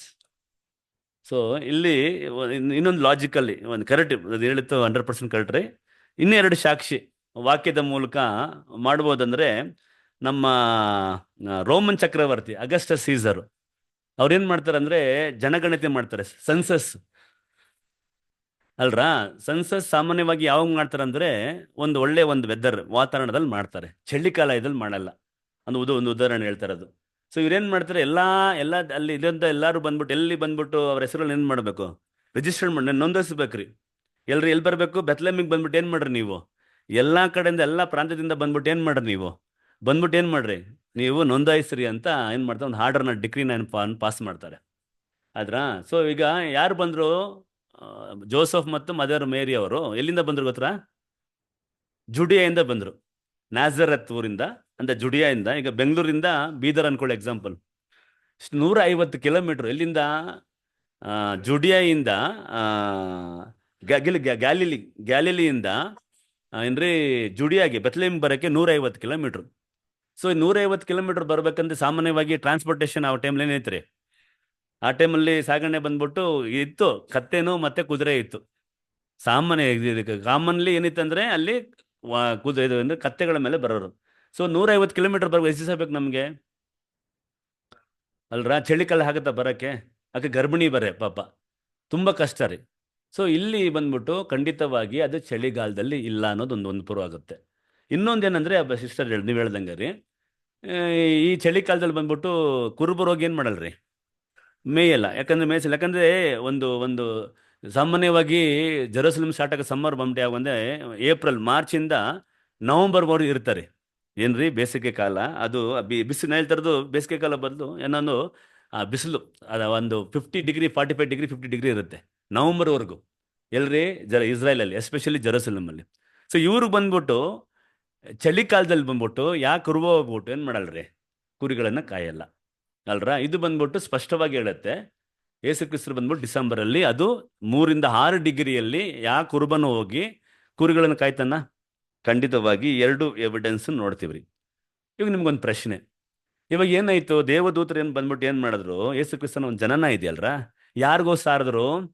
ಕುರುಬರು ಸಾರಿದ್ರು, ಶಪರ್ಡ್ಗೆ. ಅಲ್ಲಿ ಕುರಿ ಮೇಯಿಸಿದ್ರಲ್ಲ ಅವ್ರಿಗೆ ಏನು ಮಾಡಿದ್ರು, ಇದನ್ನ ಪ್ರಕಟಣೆ ಮಾಡಿದ್ರು. ಯೇಸು ಕ್ರಿಸ್ತನ ಹುಟ್ಟೋದು ಜನನ ಇದೆ ಅಲ್ರ, ಅದು ಯಾರಿಗೋಗಿ ಹೇಳಿದ್ರು? ಅಲ್ಲಿ ರಾಜನ್ಗೆ ಹೇಳ್ಬೋದಾಗಿತ್ತಲ್ಲ. ಏನ್ರಿ ಅಲ್ಲಿ ಇವರಿದ್ರು, ಮಹಾಯಾಜಕರಿದ್ರು, ಐ ಪ್ರೀಸ್ಟ್ಗಳು, ಲೇವಿಲಿಯರಿದ್ರು, ಅವ್ರಿಗೂ ಹೇಳಿಲ್ಲ ಇದನ್ನ. ಆಯ್ತಾ, ಅಲ್ಲಿರೋಂಥ ಶಾಸ್ತ್ರಿಗಳಿದ್ರು, ಅವ್ರಿಗೂ ಹೇಳಿಲ್ಲ ಇದನ್ನ. ಆಮೇಲೆ ಪರಾಸಿಯರಿದ್ರು, ಸದಕೆಯರಿದ್ರು, ಮತ್ತೆ ಇನ್ನೊಂದು ಮುಖ್ಯವಾಗಿ ಸೀಮೋನ್ ಅಂದ್ಬಿಟ್ಟು ಒಬ್ರು ವಯಸ್ಸಾದವ್ರು ಇರ್ತಾರೆ, ಅವ್ರು ಮಹಾಭಕ್ತ. ಅವ್ರು ಬಂದ್ಬಿಟ್ಟು ಏನ್ ಹೇಳ್ತಾರೆ, ಅವರು ನಿರ್ಧಾರ ಮಾಡಿರ್ತಾರೆ, ನಾನು ಮಿಸೈಯನ್ನು ನೋಡೋವರೆಗೂ ನಾನೇನಲ್ಲ, ನಾನು ಸಾಯಕ್ಕಿಲ್ಲ ಅಂತ. ಆಮೇಲೆ ಅನ್ನಾಳು ಇರ್ತಾಳೆ, ಏನ್ ಹೇಳ್ತಾರೆ ಪ್ರವಾದಿನಿ, ಪ್ರೊಫೆಟಸ್ ಅಲ್ರ, ಆಕೆನು ವೆಯ್ಟ್ ಮಾಡ್ತಾ ಹೇಳ್ತಾಳೆ. ಯಾಕೆ ಇದು ಈ ವಿಷಯ ಬಂದ್ಬಿಟ್ಟು ಯಾರು ಏನ್ ಹೇಳ್ಬೋದು, ಕುರುಬರು ಹೋಗಿ ಇದು ದೇವದೂತರು ಬಂದ್ಬಿಟ್ಟು ಯೇಸು ಕ್ರಿಸ್ತನ ಹುಟ್ಟೋದು ಯಾರಿಗೆ ಹೇಳ್ಬೋದಾಗಿತ್ರಿ? ಸೀಮೋನ್ಗೆ ಹೇಳ್ಬೋದಾಗಿತ್ತು, ಇಲ್ಲಾಂದ್ರೆ ರಾಜನ್ಗೆ ಹೇಳ್ಬೋದಾಗಿತ್ತು, ಹೈ ಪ್ರೀಸ್ಟ್ಗೆ ಹೇಳ್ಬೋದಾಗಿತ್ತಲ್ಲ ಕನಿಷ್ಠ ಪಕ್ಷ. ಯಾಕೆ ಅವ್ರು ಕುರುಬರಿಗೆ ಹೇಳಿದ್ರು ನಿಮ್ಗೆ ಪ್ರಶ್ನೆ. ಕರೆಕ್ಟ್ ರೀ, ಬಟ್ ಈ ವಿಷಯನ, ಈ ನ್ಯೂಸ್ ಇದೆ ಅಲ್ರಾ, ಈ ನ್ಯೂಸ್ ಬಂದ್ಬಿಟ್ಟು ಯಾಕೆ ಬಂದ್ಬಿಟ್ಟು ಯೇಸು ಕ್ರಿಸ್ತನ ಹುಟ್ಟೋ ಒಂದು ಏನು ಇದೆಯೋ ನ್ಯೂಸು, ಅದನ್ನ ಯಾಕೆ ಕುರುಬರಿಗೆ ಹೇಳೋದು? ಈಗ ಸೈಮೋನ್ಗೆ ಹೇಳ್ಬೋದಾಗಿತ್ತಲ್ರ, ಅವರು ಭಕ್ತ, ಮಹಾಭಕ್ತ, ನೀತಿವಂತ, ಅವ್ರು ವೆಯ್ಟ್ ಮಾಡ್ತಾ ಇದ್ರು, ಮಿಸೈನ್ ನಾನು ನೋಡ್ಬಿಟ್ಟೆ ನಾನು ಸಾಯ್ತೀನಿ ಅಂದ್ಬಿಟ್ಟು. ಅವ್ರಿಗೆ ಹೇಳ್ಬೋದಾಗಿತ್ತಲ್ರ, ಯಾಕೆ? ಯಾಕೆ ಅಂದ್ರೆ ಯಜ್ಞದ ಕುರಿ ಯೇಸ್ವಾಮಿ ಯಜ್ಞದ ಕುರಿ ಆಗ್ತಿದ್ರಲ್ರಿ, ಅದಕ್ಕೆ ಆ ಕುರುಬರಿಗೆ ಹೇಳಿ. ಸ್ವಲ್ಪ ಹತ್ರ ಇದ್ದೀರಾ, ಸ್ಪಷ್ಟವಾಗಿ ಕರೆಕ್ಟ್ ನೀವು ಹೇಳಿದ್ದು, ಹತ್ರ ಇದ್ದೀರಾ, ನಿಮ್ಗೆ 75 ಮಾರ್ಕ್ಸು. ಇವ್ರು ಬಂದ್ಬಿಟ್ಟು ಈ ಕುರುಬರು ಇದ್ರಲ್ರ, ಇವ್ರು ಆರ್ಡಿನರಿ ಕುರುಬರು ಇಲ್ಲ. ಯಾರ್ರೀ ಇವರು? ಆಲಯನ ಕುರಿ ಮೇಸ್ತಾರೆ ನೋಡ್ರಿ, ಆಲಯದಲ್ಲಿ ಕುರಿ ಮೇಸೋರು ಇವರು. ಯಾರು? ಈ ಕುರುಬರು ಇದ್ರಲ್ರ, ಈ ಕುರುಬರಿಗೆ ಹೇಳಿದ್ರಲ್ಲ, ಇವ್ರು ಯಾರಂದ್ರೆ ಈ ಆಲಯದಲ್ಲಿ ಕುರಿನ ಕಾಯುವಂಥವ್ರು. ಇವ್ರದ್ದು ಏನ್ ಕೆಲಸ ಅಂದ್ರೆ, ಹುಟ್ಟ ಕುರಿ ಮರಿ ಇದೆಯಲ್ರ, ಅದನ್ನ ಚೆಕ್ ಮಾಡಬೇಕು. ಇದನ್ನ ಅದಕ್ಕೆ ಕುಂಟು ಇದೆಯಾ, ಇಲ್ಲಾಂದ್ರೆ ಕಣ್ಣಿಲ್ವಾ, ಅದು ಕೊರತೆಗಳಿದೆಯಾ ಅನ್ನೋದು. ಇದನ್ನ ಅದರಲ್ಲಿ ಕಣ್ಣಿಲ್ಲ ಅನ್ಕೊಳ್ಳಿ, ಇದು ಬಂದ್ಬಿಟ್ಟು ಈ ಕುರಿನ ಏನ್ ಮಾಡೋರು, ಪಸ್ಕ ಹಬ್ಬಕ್ಕೆ ಇದನ್ನೇನು ಬಲಿ ಕೊಡೋರು. ಏನ್ರಿ ಇದೇನ್ ಮಾಡೋರು, ಇದನ್ನ ಒಳ್ಳೆ ಕುರಿನ, ಪರಿಪೂರ್ಣವಾಗಿರುವಂತ ಕುರಿ ಮರಿನ ಅದಕ್ಕೇನ್ ಮಾಡೋರು, ಬಟ್ಟೆ ಸುತ್ಬಿಟ್ಟು ಅದನ್ನ ಸಪ್ರೇಟ್ ಆಗಿ ಹೇಳೋರು. ಅದ ಅರ್ಥ ಏನು? ಈ ಯಜ್ಞಕ್ಕೆ ರೆಡಿ, ಇದು ಪರ್ಫೆಕ್ಟ್ ಕುರಿ ಮರಿ. ದೋಷ ಇದ್ರೆ ಅನ್ಕೊಳ್ಳಿ, ಅದನ್ನೇನ್ ಮಾಡೋರು, ಅದನ್ನ ರಿಜೆಕ್ಟ್ ಮಾಡ್ಬಿಡೋರು, ಇದಿಲ್ಲಪ್ಪ ಇದು ಅನ್ಫಿಟ್ ಇದು ಅಂತ. ಸೊ ಇವ್ರುಗಳಿಗೆ ಏನ್ ಕೆಲಸ ಅಂದ್ರೆ, ಇವ್ರುಗಳಿಗೆ ಆ ಒಂದು ಏನ್ರಿ ಪಸ್ಕ ಹಬ್ಬಕ್ಕೆ ಈ ಒಂದು ಕುರಿಗಳು ರೆಡಿ ಮಾಡಬೇಕು. ಅರ್ಥ ಆಯ್ತಾ? ಸೊ ಅದಕ್ಕೆ ಇವ್ರು ಚೆನ್ನಾಗಿ ಗೊತ್ತಿದೆ, ಇದೊಂದು ಛಾಯೆ. ಇವ್ರಿಗೆ ಕುರಿ ಮಿಸ್ಸಯ್ಯ ಹುಡ್ತಾರೆ ಅನ್ನೋದು ಒಂದು ಇವ್ರು ಲೇವಿಂದ ಬಂದಿರೋಂಥ ಕುರುಬರು ಇವರು. ಸೊ ಹಾಗಾಗಿ ಏನಾಗತ್ತೆ ಅಂದ್ರೆ, ಇವ್ರು ಹೋಗಿ ಏನು ದೇವದೂತ ಹೋಗಿ ಇವ್ರಿಗೆ ಹೇಳ್ತಾರೆ ಏನಂತ, ಒಂದು ಕೂಸ ಹುಟ್ಟಿದ್ದಾನೆ, ಒಂದು ಇಲ್ಲಲ್ಲ ಒಂದು ಮಗು ಹುಟ್ಟಿದೆ, ಆ ಮಗುನ ಏನ್ ಮಾಡಿದ್ದಾರೆ, ಬಟ್ಟೆನ ಸುತ್ತು ಒಂದು ಗೋಧಲಿಯಲ್ಲಿ ಅದು ಇಟ್ಟಿದ್ದಾರೆ ಅಂತಾರೆ ಅಲ್ರಾ ಸೋದರರೇ. ಇದು ಸೊ ಗೊತ್ತಾಯ್ತಲ್ರ, ಯಾಕೆ ಕುರುಬರಿಗೆ ಈ ವಿಷಯ ಹೇಳಿರೋದಂದ್ರೆ, ಇವ್ರು ಬಂದ್ಬಿಟ್ಟು ಈ ಒಂದು ಕುರಿನ ಸಾಕಿ ಅದನ್ನೇನ್ ಮಾಡಬೇಕು, ಬಲಿ ಕೊಡ್ಬೇಕು. ಸೊ ಈಗ ನಿಜವಾದ ಕುರಿ ಊಟ ಐತಲ್ಲ, ಲೋಕ ಪಾಪವನ್ನು ತೆಗೆಯುವಂತ ಕುರಿ ಮರಿ ಯೇಸು ಕ್ರಿಸ್ತರಲ್ರ. ಇವಾಗ ಏನಾಯ್ತು, ಇವ್ರಿಗೆ ಗೊತ್ತಾಗ್ಬಿಡ್ತು. ಸೊ ಇವರೇ ಅಂತ ಸೋದರರೇ ಒಂದು. ಸೊ ಈಗ ಇವತ್ತು ಹೆಡ್ಡಿಂಗ್ ಟಾಪಿಕ್ ರೀ, ಇವತ್ತು ವಿಷಯ ಏನಂದ್ರೆ ಗ್ರೇಟ್ ಜಾಯ್ ಅಂತ. ಸಂತೋಷ ಅಲ್ರಿ, ಮಹಾ ಸಂತೋಷ ಅಲ್ರ. ಏನ್ ಸಂತೋಷ? ಮಹಾ ಸಂತೋಷ. ಇದು 20 ನಿಮಿಷದಲ್ಲಿ ಇದು, ಯಾಕಂದ್ರೆ ಇದು ಒಂದು ಬೂಸ್ಟರ್ ತರ, ಒಂದು ನಮ್ಮ ವಿಶ್ವಾಸನ ಹೆಚ್ಚಳಕ್ಕೆ ಒಂದು ಸಣ್ಣ ಒಂದು ನಮಗೇನಂದ್ರೆ ದೇವ್ರು ಕೊಟ್ಟಿರುವಂತ ಒಂದು ಹೇಳ್ತಾರೆ ಬೂಸ್ಟ್, ಎಂಕರೇಜ್ಮೆಂಟ್. ಸೋದರರೇ ಎಲ್ಲ ಗೊತ್ತಿರೋ ವಿಷಯನೇ, ಆದ್ರೂ ಈಗೇನಾಗತ್ತೆ, ನಾವು ಓಡ್ಬೇಕಲ್ಲ. ಈಗ ಆನೆ ಮಾರ್ ಗೆಟ್ ರೆಡಿ ಅಂತ ಇದ್ದೀವಿ. ಈಗ ಜನವರಿ ಸ್ಟಾರ್ಟ್ ಮಾಡಿದ್ದೀವಿ, ನಮ್ಮ ಒಂದು ರೆಸಲ್ಯೂಷನ್, ನಮ್ಮ ನಿರ್ಧಾರ, ಒಂದು ನಿರ್ಣಯ ಬಂದಿದ್ದೀವಿ ಹಿಂಗೆ ಮಾಡ್ಬೇಕಂತ. ಇದು ಓಡಕ್ಕೆ ನಮ್ಗೇನ್ ಬೇಕು? ಶಕ್ತಿ ಬೇಕಲ್ವಾ? ನಾವೇನ್ ಮಾಡ್ತೀವಿ? ಊಟ ಮಾಡ್ತೀವಿ, ಒಳ್ಳೆ ಆಹಾರನ ಸೇವಿಸ್ತೀವಿ, ಮಾಂಸಾಹಾರಿನ ಸೇವಿಸ್ತೀವಿ, ವಿಟಮಿನ್ ಟ್ಯಾಬ್ಲೆಟ್ ಅಲ್ಲಿ ತಗೊಳ್ತೀವಿ. ಯಾಕೆ? ಶಕ್ತಿ ಬರಲಿ ಅಂತ. ಇವತ್ತೇನಂದ್ರೆ ಒಂದು ಪ್ರಯತ್ನ ಏನಂದ್ರೆ, ವಾಕ್ಯದ ಮೂಲಕ ದೇವರು ನಮಗೊಂದು ಶಕ್ತಿ ಕೊಟ್ಟು ನಾವೇನು ನಿರ್ಣಯನ ಮಾಡಿದೀವೋ, ಸೊ ಅದನ್ನೇನು ಮಾಡ್ತಾರೆ, ಅದನ್ನ ಬೂಸ್ಟ್ ಮಾಡೋಕ್ಕೆ, ಆ ನಿರ್ಣಯಗಳನ್ನ ನಾವು, ಆ ನಿರ್ಧಾರಗಳನ್ನ ನಾವು ಏನು ಮಾಡೋಕ್ಕೆ, ಅದನ್ನ ಫಿಲ್ ಮಾಡೋಕ್ಕೆ ಒಂದು ಪ್ರಯತ್ನ ಸೋದರ. ಸೊ ಈಗ ಮಹಾ ಸಂತೋಷ. ಸಾಮಾನ್ಯವಾಗಿ ಮನುಷ್ಯನಿಗೆ ಸಂತೋಷ ಯಾವಾಗತ್ತೆ? ಅದು ಖುಷಿನೇ ಯಾವಾಗತ್ತೆ ಅಂತ ಕೇಳ್ತಾ ಇರೋದು. ಖುಷಿ ಅಂದ್ರೆ ಇದನ್ನ ಒಳ್ಳೇದಾದ್ರೆ ಹಾ, ಹಣ ಬಂದ್ರೆ ಕರೆಕ್ಟಾಗಿ ಹೇಳಿದ್ರು. ಕರೆಕ್ಟ್. ಒಬ್ಬ ಏನ್ ಮಾಡ್ತಾನೆ, ಮಂಡ್ಯದಿಂದ ಒಬ್ಬ ಮೆಕ್ಯಾನಿಕ್ ರೀ, ಲಾಸ್ಟ್ ಇಯರ್ ನಡೆದಿರೋ ಒಂದು ಘಟನೆ. ಕೇರಳಗೆ ಹೋಗ್ತಾನೆ ಮೆಕ್ಯಾನಿಕ್. ಕೇರಳಗೆ ಹೋಗಿ ಏನು ಮಾಡ್ತಾನೆ, 50 ರೂಪಾಯಿ ಇರುತ್ತೆ ಅವನ ಜೋಬಲ್ಲಿ. ಕೇರಳ ಬಸ್ ಸ್ಟ್ಯಾಂಡಲ್ಲಿ ಬಂದು ಲಾಟ್ರಿ ತಗೊಳ್ತಾನೆ. ಆಯ್ತಾ, ಲಾಟ್ರಿ ತಗೊಂಡು ಮನೆಗೆ ಬಂದ್ಬಿಡ್ತಾನೆ ರೀ. ಸರಿ, ಏನೋ ನೋಡ್ತಾನೆ, ಚೆಕ್ ಮಾಡಿ ನೋಡಿದ್ರೆ ಅವ್ನಿಗೆ 25 ಕೋಟಿ ಹೊಡಿತ್ರಿ. ಎಷ್ಟು? 50 ರೂಪಾಯಿ ಪರ್ಚೇಸ್ ಮಾಡಿ ಎಷ್ಟು ಹೊಡಿತ್ರಿ? 25 ಕೋಟಿ ಹೊಡಿತು. ಹೆಂಗಿರುತ್ತೆ ಸಂತೋಷ ಅವನಿಗೆ? ಮಹಾ ಸಂತೋಷ ಅಲ್ವಾ? ಇದು ಹೇಳ್ತಾರೆ, ಉದಾಹರಣೆ ಹೇಳ್ತಾರೆ. ಅವಾಗ ನಮ್ಗೆ ಅರ್ಥ ಆಗತ್ತೆ. ಯಾಕೆ ಈ ಉದಾಹರಣೆ ಕೊಟ್ಟಂದ್ರೆ, ಈ ದುಡ್ಡು ಅಂದ್ರೆ ಸ್ವಲ್ಪ ಅರ್ಥ ಆಗೋದು, ಇನ್ನೇನು ನಮ್ಗೆ ಅರ್ಥ ಆಗಲ್ಲ ಅಲ್ರಾ ಸೋದರ. ಇನ್ನೊಬ್ಬ ಇಂಡಿಯನ್ UAE ಬಂದ್ಬಿಟ್ಟು 250 ಕೋಟಿ ಹೊಡಿತ ಅವನಿಗೆ. ಏನ್ರಿ? ಅನಿಲ್ ಕುಮಾರ್ ಅಂತ 250 ಕೋಟಿ ಹೊಡಿತವನಿಗೆ. ಅವನ್ ಕರೆದ್ಬಿಟ್ಟು ಏನ್ ಮಾಡ್ತೀರಿ ಇಷ್ಟು ದುಡ್ಡನ್ನ ಅಂದ್ರೆ, ನಾನೇನ್ ಮಾಡ್ತೀನಿ, ಲಕ್ಸುರಿ ಕಾರ್ ತಗೊಳ್ತೀನಿ, ಆಮೇಲೆ ನಾನು ಲಕ್ಸುರಿಯಸ್ ಹೋಟ್ಲಲ್ಲಿ ಹೋಗಿ ನಾನೇನ್ ಮಾಡ್ತೀನಿ, ಕಳಿತೀನಿ, ನಾನು ಲೋಕನ ಪ್ರಪಂಚನ ಸುತ್ತೀನಿ, ನಾನು ಕ್ರೂಸ್ ಶಿಪ್ಪಲ್ಲಿ ನಾನು ತಿರುಗಬೇಕು. ಗೊತ್ತಲ್ರ ನಿಮ್ಗೆ ಟೈಟನಿಕ್ ಇದು ಏನ್ರಿ, ಯಾವುದೋ ಒಂದು ಮೂವಿ ಬಂದಲ್ರ ಟೈಟನ್, ಅದರಲ್ಲಿ ಅದು ಗೊತ್ತು ನೋಡಿದ್ರಲ್ರ. ಆ ರೀತಿಯಲ್ಲಿ ನಾನು ಏನು ಮಾಡಬೇಕು, ನಾನು ಒಳ್ಳೊಳ್ಳೆ ತಗೊಬೇಕಂತ. ಸೋದರರೇ, ಇದೆಲ್ಲ ಏನಾಗುತ್ತೆ, ಟೆಂಪ್ರವರಿಯಾಗಿ, ಒಂದು ತಾತ್ಕಾಲಿಕವಾಗಿ ನಮ್ಗೆ ಸಂತೋಷ ಕೊಡುತ್ತೆ. ಇದು ಶಾಶ್ವತವಾಗಿ ಸ್ವಾಮಿ ಏನು ಹೇಳ್ತಾರೆ, ಯೇಸು ಕ್ರಿಸ್ತರು, ನೀವು ಒಬ್ಬ ಮನುಷ್ಯನು ಭೂಲೋಕದೆಲ್ಲ ಸಂಪಾದನೆ ಮಾಡ್ಕೊಂಡು, ಲೋಕವೆಲ್ಲ ಸಂಪಾದನೆ ಮಾಡ್ಕೊಂಡು ಅವನ ಆತ್ಮನ ಕಳ್ಕೊಂಡ್ರೆ ಅವನಿಗೇನು ಲಾಭ? ಇವತ್ತು ನನಗೆ ದೇವರು ಇಡೀ ಬೆಂಗಳೂರನ್ನ ಕೊಡ್ತೀನಪ್ಪ, ನಾಳೆ ಬೆಳಗ್ಗೆ ನಿನ್ನ ನೇಣಾಕ್ತೀನಿ, ನಾನು ತಗೊಳ್ತೀನಿ, ನಾನು ಇಡೀ ಬೆಂಗಳೂರು ಶ್ರೀನಿವಾಸನ ಹೆಸರಲ್ಲಿ ಬರೀತೀನಿ ನಾನು, ಆಯ್ತಾ? ಇಡೀ ಬೆಂಗಳೂರ ಕೆಂಪೇಗೌಡ ಹೆಸರು ಚೇಂಜ್ ಮಾಡ್ಬಿಟ್ಟು ನಿನ್ನ ಹೆಸರು ಇಡ್ತೀನಿ, ಆದರೆ ಬೆಳಗ್ಗೆ ನಿನ್ನ ನೇಣಾಕ್ತೀನಿ ಅಂದ್ರೆ ಆಗತ್ತಾ? ಒಪ್ತೀವ ನಾವು? ಖಂಡಿತವೂ ಒಪ್ಪಲ್ಲ ಸೋದರ. ಅದಕ್ಕೆ ಸ್ವಾಮಿ ಹೇಳೋದು, ಲೋಕವೆಲ್ಲ ನೀನು ಸಂಪಾದನೆ ಮಾಡ್ಕೊಂಡು ನೀನು ಜೀವನ ಕಳ್ಕೊಂಡ್ರೆ ನಿನಗೇನು ಲಾಭ ಅಂತ ಸೋದರ. ಆ ವಾಕ್ಯನ ಓದನ್ರಿ ಇವತ್ತು ಧ್ಯಾನಕ್ಕಾಗಿ ಆರಿಸಿಕೊಂಡಿರುವಂಥ ವಾಕ್ಯ, ಲೂಕನ ಬರೆದ ಸುವಾರ್ತೆ 2ನೇ ಅಧ್ಯಾಯ 10-11 ಓದಿ. ಆ ದೂತನು ಅವರಿಗೆ, ಹೆದರಬೇಡಿರಿ, ಕೇಳಿರಿ, ಜನರಿಗೆಲ್ಲ ಮಹಾ ಸಂತೋಷವನ್ನುಂಟು ಮಾಡುವ ಶುಭ ಸಮಾಚಾರವನ್ನು ಯಾವ ನಿಮಗೆ ರೀತಿಯಲ್ಲಿ ಪ್ರಕಟಣೆ ಮಾಡ್ತಾರೆ ಅಂದ್ರೆ, ಫಸ್ಟ್ ಹೇಳೋದೇನ್ರಿ, ಹೆದರಬೇಡ್ರಿ. ಇದು ನಮ್ಗೆ ಅನ್ವಯಿಸುತ್ತೆ. ಏನ್ ಮಾಡಬೇಡ್ದು? ಹೆದರಬೇಡ. ಭಯ ಅನ್ನೋದು ಮನುಷ್ಯನಿಗೆ ಬಂದ್ಬಿಟ್ಟು ಒಂದು ಭಯ ವೀಕ್ನೆಸ್ ರೀ. ಸೇತನ್ಗೆ ಅದ್ಬಿಟ್ಟು ಆದ್ಯ ಒಂದು ವೆಪನ್ ಅದು. ನಮಗೇನದು ಭಯ ಅನ್ನೋದು ಬಂದ್ಬಿಟ್ಟು ನಮ್ದು ಸಣ್ಣ ಒಂದು ವೀಕ್ನೆಸ್. ಒಂದ್ಸತಿ ಭಯ ಬಿದ್ರೆ ಅನ್ಕೊಳ್ಳಿ, ಹೋಯ್ತು. ಹೆದರಬೇಡ್ರಿ, ಕೇಳಿರಿ, ಕೇಳ್ರಿ, ಜನರಿಗೆಲ್ಲ ಸಂತೋಷ ಉಂಟು ಮಾಡುವ. ಏನ್ರಿ? ಮಹಾ ವೆರಿ ಗುಡ್. ಸಂತೋಷವನ್ನುಂಟು ಮಾಡುವ ಮಹಾ ಸಂತೋಷ ಉಂಟು ಮಾಡುವ ಸಮಾಚಾರ ಇಲ್ಲ, ಶುಭ ಶುಭ ಸಮಾಚಾರ. ಸಮಾಚಾರವನ್ನು ನಿಮಗೆ ತಿಳಿಸುತ್ತೇನೆ. ಅದೇನು ನೋಡಿ, ಅದು ಶುಭ ಸಮಾಚಾರ ಅದೇನೆಂದರೆ, ಈ ಹೊತ್ತು ನಿಮಗೋಸ್ಕರ ದಾವೀದನೂರಲ್ಲಿ ಒಬ್ಬ ರಕ್ಷಕನು ಹುಟ್ಟಿದ್ದಾನೆ. ನೋಡ್ರಿ, ಇವತ್ತು ನಿಮಗೋಸ್ಕರ, ಯಾರಿಗೋಸ್ಕರ? ನಮಗೋಸ್ಕರ, ಈ ಭೂಮಿಲಿರುವಂತ ಮನುಷ್ಯನಿಗೋಸ್ಕರ ಯಾರು ಹುಟ್ಟಿದಾರಂತೆ? ಒಬ್ಬ ರಕ್ಷಕನು ಹುಟ್ಟಿದ್ದಾನೆ, ಆತನು ಕರ್ತನಾಗಿರುವ ಕ್ರಿಸ್ತನೇ. ನೋಡ್ರಿ, ಸೊ ಈ ರಕ್ಷಕನು ಹುಟ್ಟಿದ್ದಾನಂತೆ. ಯಾರಿಗೋಸ್ಕರ? ನಿಮಗೋಸ್ಕರ, ಜನರಿಗೋಸ್ಕರ ಅವನ್ ರಕ್ಷಕನು ಹುಟ್ಟಿದ್ದಾನೆ. ಹೆದರಬೇಡ್ರಿ. ಇವತ್ತೇನು ಮಾಡ್ತೀನಿ, ನಿಮಗೆ ಒಂದು ಗುಡ್ ನ್ಯೂಸ್ ಹೇಳ್ತೀನಿ. ನಿಮಗೆ ಎಲ್ಲಾ ಮನುಷ್ಯನಿಗೆ ಸಂತೋಷ ಆಗುವಂತ, ಮಹಾ ಸಂತೋಷ ಉಂಟು ಮಾಡುವಂತ ಒಂದು ಸಮಾಚಾರ, ಗುಡ್ ನ್ಯೂಸ್ ಹೇಳ್ತೀನಿ. ಅದೇನಂದ್ರೆ, ದಾವೀದ ಊರಿನಲ್ಲಿ ಯಾರು ಹುಟ್ಟಿದ್ದಾರೆ? ರಕ್ಷಕನು ಹುಟ್ಟಿದ್ದಾನೆ ಅಂತ ಹೇಳ್ಕೊಳ್ಳೆ. 13 ಓದಿ. ಪಕ್ಕನೆ ಆ ದೂತನ ಸಂಗಡ ಪರಲೋಕ ಸೈನ್ಯದವರ ಒಂದು ದೊಡ್ಡ ಗುಂಪು ಕಾಣಿಸಿಕೊಂಡು, ಮೇಲಿನ ಲೋಕಗಳಲ್ಲಿ ದೇವರಿಗೆ ಮಹಿಮೆ, ಭೂಲೋಕದಲ್ಲಿ ಮನುಷ್ಯರೊಳಗೆ ಸಮಾಧಾನ, ದೇವರು ಅವರಿಗೆ ಒಲಿಯುತ್ತಾನೆ. ಗುಂಪು ದೇವದೂತರು ಏನ್ ಮಾಡಿದ್ರಿ? ಕಾಣಿಸ್ಕೊಂಡು ದೇವ್ರು ನೋಡ್ರಿ ಹೊಗಳ್ತಾರೆ ನೋಡ್ರಿ. ಯಾಕಂದ್ರೆ ಈ ದಿನಕ್ಕೋಸ್ಕರ ಕಾಯ್ತಾ ಇದ್ರು ಅವರು. ನಾವುಗಳು ಸಹ, ದೇವದೂತರು ಸಹ ಈ ದಿನಕ್ಕೋಸ್ಕರ ಕಾದ್ಬಿಟ್ಟು ಏನ್ ಹೇಳಿದ್ರು, ದೇವ್ರಿಗೆ ಏನಾಗ್ಲಿ ಮಹಿಮೆ ಉಂಟಾಗ್ಲಿ, ಭೂಲೋಕದಲ್ಲಿ ಮನುಷ್ಯರೊಳಗೆ ಸಮಾಧಾನ ಉಂಟಾಗ್ಲಿ. ಇದು ಇವತ್ತು ನಾವು ಪಾಠಕವನ್ನು ಆರಿಸ್ಕೊಂಡ್ರೆ ಸೋದರರೇ. ಸೊ ಈ ರಕ್ಷಕನು ಹುಟ್ಟಿದನಲ್ರ, ಎಲ್ಲಿಂದ ನಮಗೆ ರಕ್ಷಣೆ ಬಂತು?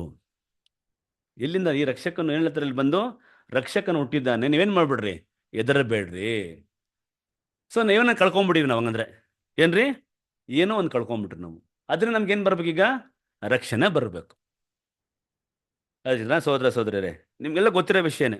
ಒಬ್ಬ ಮನುಷ್ಯನ ಅವಿಧೇಯತೆಯಿಂದ, ಒಬ್ಬ ಮನುಷ್ಯನ ಪಾಪದಿಂದ ನಾವೇನ್ ಕಳ್ಕೊಂಡ್ಬಿಟ್ವಿ? ಜೀವ ಇಲ್ಲರಿ, ನಿತ್ಯ ಜೀವನ ಕಳ್ಕೊಂಡ್ವಿ. ಇದು ಮುಖ್ಯ. ಇದನ್ನ ನಾವು ಕಳ್ಕೊಂಡ್ಬಿಟ್ರೆ ನಾವು ಭೂಮಿಯಲ್ಲಿ ಏನೇ ನಾವು ಯಾವ ರೀತಿಯಲ್ಲಿ ಜೀವಿಸಿದ್ರು ವ್ಯರ್ಥ. ಹೇಳ್ತಾನಲ್ಲ ಸೊಲೊಮನ್ ರಾಜ, ಹೇಳ್ತಾನಲ್ಲ, ಸೂರ್ಯನ ಕೆಳಗಡೆ ನೀನು ಯಾವ ರೀತಿಯಲ್ಲಿ ನೀನು ಜೀವಿಸಿದ್ರೇನಂತಾರೆ, ಅಂತ ಜ್ಞಾನಿ, ಅಂತ ಒಂದು ಐಶ್ವರ್ಯವಂತ ಏನ್ ಹೇಳ್ತಾನಂದ್ರೆ ಎಲ್ಲವೂ ವ್ಯರ್ಥ ಅಂತಾರೆ. ಇದನ್ನ ನಾವೇನ್ ಕಳ್ಕೊಂಡ್ಬಿಟ್ರೆ ಅಂದ್ರೆ ನಾವು ನಿತ್ಯ ಜೀವನ ಕಳ್ಕೊಂಡ್ಬಿಟ್ರಿ. ಒಬ್ಬ ಮನುಷ್ಯನ ಅವೇದ್ಯತೆಯಿಂದ, ಒಬ್ಬ ಮನುಷ್ಯನ ಪಾಪದಿಂದ, ಟ್ರಾನ್ಸ್ಗ್ರೆಷನ್ ಅಂತೀವಿ, ಏನಂದ್ರೆ ಅಪರಾಧದಿಂದ ನಾವೇನ್ರಿ ನಾವು ನಿತ್ಯ ಜೀವನ ಕಳ್ಕೊಂಡ್ವಿ. ನಾವೀಗ ಶಾಪದಲ್ಲಿದ್ದೀವಿ. ಏನ್ ಶಾಪ? ಏನ್ ಶಾಪ ನಮಗೆ? ಮರಣ ಅನ್ನೋ ಶಾಪದಲ್ಲಿ ಇದ್ದೀವ್ರಿ. ಇದರಿಂದ ನಮ್ಗೇನ್ ಬರ್ಬೇಕು? ವಿಮೋಚನೆ ಬರ್ಬೇಕು. ಸೋದರರೇ, ಒಂದು ವಾಕ್ಯನ ಓದಿ. ರೋಮಪುರದವರಿಗೆ ಬರೆದ ಪತ್ರಿಕೆ 5:12 ಓದಿ. ಈ ವಿಷಯ ಹೇಗೆಂದರೆ ಒಬ್ಬ ಮನುಷ್ಯನಿಂದಲೇ ಪಾಪವು, ನೋಡ್ರಿ, ಈ ವಿಷಯ ಏನೆಂದರೆ ಒಬ್ಬ ಮನುಷ್ಯನಿಂದಲೇ ಪಾಪವು, ಪಾಪದಿಂದ ಮರಣವು ಹ್ಮ್. ಲೋಕದೊಳಗೆ ಸೇರಿದವು. ನೋಡ್ರಿ, ಪಾಪದಿಂದ ಮರಣವು ಲೋಕದೊಳಗೆ ಸೇರಿದವು. ಎಲ್ಲರೂ ಪಾಪ ಮಾಡಿದ್ದರಿಂದ ಮರಣವು ಹೀಗೆ ಎಲ್ಲರಲ್ಲಿಯೂ ವ್ಯಾಪಿಸಿತು. ನೋಡ್ರಿ, ಎಲ್ಲರೂ ಪಾಪ ಮಾಡಿದ್ರಿಂದ ಮರಣವು ಹೀಗೆಯೇ ಎಲ್ಲರಲ್ಲಿ ಏನಾಯ್ತು? ವ್ಯಾಪಿಸಿತು. ಸೋದರರೇ, ಒಬ್ಬ ಮನುಷ್ಯನಿಂದಲೇ ಪಾಪವು, ಪಾಪದಿಂದ ಏನ್ರಿ? ಮರಣವು ಲೋಕದೊಳಗೆ ಸೇರಿದವು. ಎಲ್ಲರಿಗೇನಿದೆ? ಮರಣ ಇದ್ದಾರೆ. ಸೊ ಇಲ್ಲಿ ನಾವು ನಿತ್ಯವಾಗಿ ಜೀವಿಸಬೇಕಾಗಿತ್ತು. ಸಂತೋಷವಾಗಿ, ಸಮಾಧಾನವಾಗಿ ನಾವು ಒಂದು ಅಧಿಕಾರಿ, ಒಂದು ದೊರೆಯಾಗಿ ಏನ್ ಮಾಡ್ಬೇಕಾಗಿತ್ರಿ? ನಾವು ಜೀವಿಸ್ಬೇಕಾಗಿತ್ತು. ಎಲ್ಲಾನು ಕಳ್ಕೊಂಡ್ಬಿಡ್ವಿ. ಏನನ್ನು ಕಳ್ಕೊಂಡ್ವಿ ನಾವು? ನಿತ್ಯ ಜೀವನ ಕಳ್ಕೊಂಡ್ವಿ, ಸಮಾಧಾನನ ಕಳ್ಕೊಂಡ್ವಿ, ಸಂತೋಷವನ್ನ ಕಳ್ಕೊಂಡ್ವಿ. ದೇವ್ರ ಹತ್ರ ನಮಗೆ ಕಮ್ಯುನಿಕೇಶನ್ ಇತ್ತು, ಒಂದು ಅನ್ಯೋನ್ಯತೆ ಫೆಲೋಶಿಪ್ ಇತ್ತು, ಅದನ್ನ ಕಳ್ಕೊಂಡ್ವಿ. ಎಲ್ಲವನ್ನ ಕಳ್ಕೊಂಡ್ವಿ. ಇವತ್ತು ನಮ್ಮ ಯಾವ ರೀತಿಯಲ್ಲಿ ನಮಗೆ ಒಂದು ಶಾಪ ಬಂತಂದ್ರೆ ಓದಿ ಅದನ್ನ. ಆ ಶಾಪ ಆದಿಕಾಂಡ, ಜೆನಿಸಸ್ 3:17 ಓದಿ. 17, 18, 19 ಓದಮ್ಮ. ಮತ್ತು ಪುರುಷನಿಗೆ, ತಿನ್ನಬಾರದೆಂದು ನಾನು ನಿನಗೆ ಆಜ್ಞಾಪಿಸಿದ ಮರದ ಫಲವನ್ನು ನೀನು ಹೆಂಡತಿಯ ಮಾತು ಕೇಳಿ ತಿಂದ ಕಾರಣ. ಯಾರ ಮಾತು ಕೇಳಿ ತಿಂದ್ರು? ಹೆಂಡತಿಯ ಮಾತು ಕೇಳಿ. ಹುಷಾರಾಗಿರ್ಬೇಕು ನೀವು, ಆಯ್ತಾ? ಹೆಂಡತಿ ಮಾತು ಕೇಳಿ ತಿಂದ ಕಾರಣ ನಿನ್ನ ನಿಮಿತ್ತ ಭೂಮಿಗೆ ಶಾಪ ಬಂತು. ನಿನ್ನ ನಿಮಿತ್ತ ಏನ್ ಬಂತ್ರಿ? ಭೂಮಿಗೆ ಶಾಪ ಬಂತು. ನಿನ್ನ ಜೀವಮಾನವೆಲ್ಲ ದುಡಿದು ಭೂಮಿಯ ಹುಟ್ಟುವಳಿಯನ್ನು ನೋಡ್ರಿ, ತಿನ್ನಬೇಕು. ಒಂದು ರಾಜನಾಗಿ ದೇವ್ರು ನಮ್ಮನ್ನ ಏನ್ ಮಾಡಿದ್ರು? ಇಲ್ಲಿ ಉಂಟು ಮಾಡಿದ್ರು. ಒಂದು ಅಧಿಕಾರಿಯಾಗಿ ಒಂದು ರಾಜನ ದುಡಿತನ ಕೂತಿರ್ತಾನಲ್ಲ, ಕೂತಿರೋ ಜಾಗದಲ್ಲಿ ಎಲ್ಲ ಸಪ್ಲೈ ಆಗತ್ತ ಅವನಿಗೆ. ಆದ್ರೆ ಈಗೇನಾಯ್ತು? ನಿನ್ನ ಜೀವಮಾನ ಎಲ್ಲ ದುಡಿದು ಏನ್ ಮಾಡ್ಬೇಕು? ಭೂಮಿಯ ಹುಟ್ಟುವಳಿಯನ್ನು ತಿನ್ನಬೇಕು.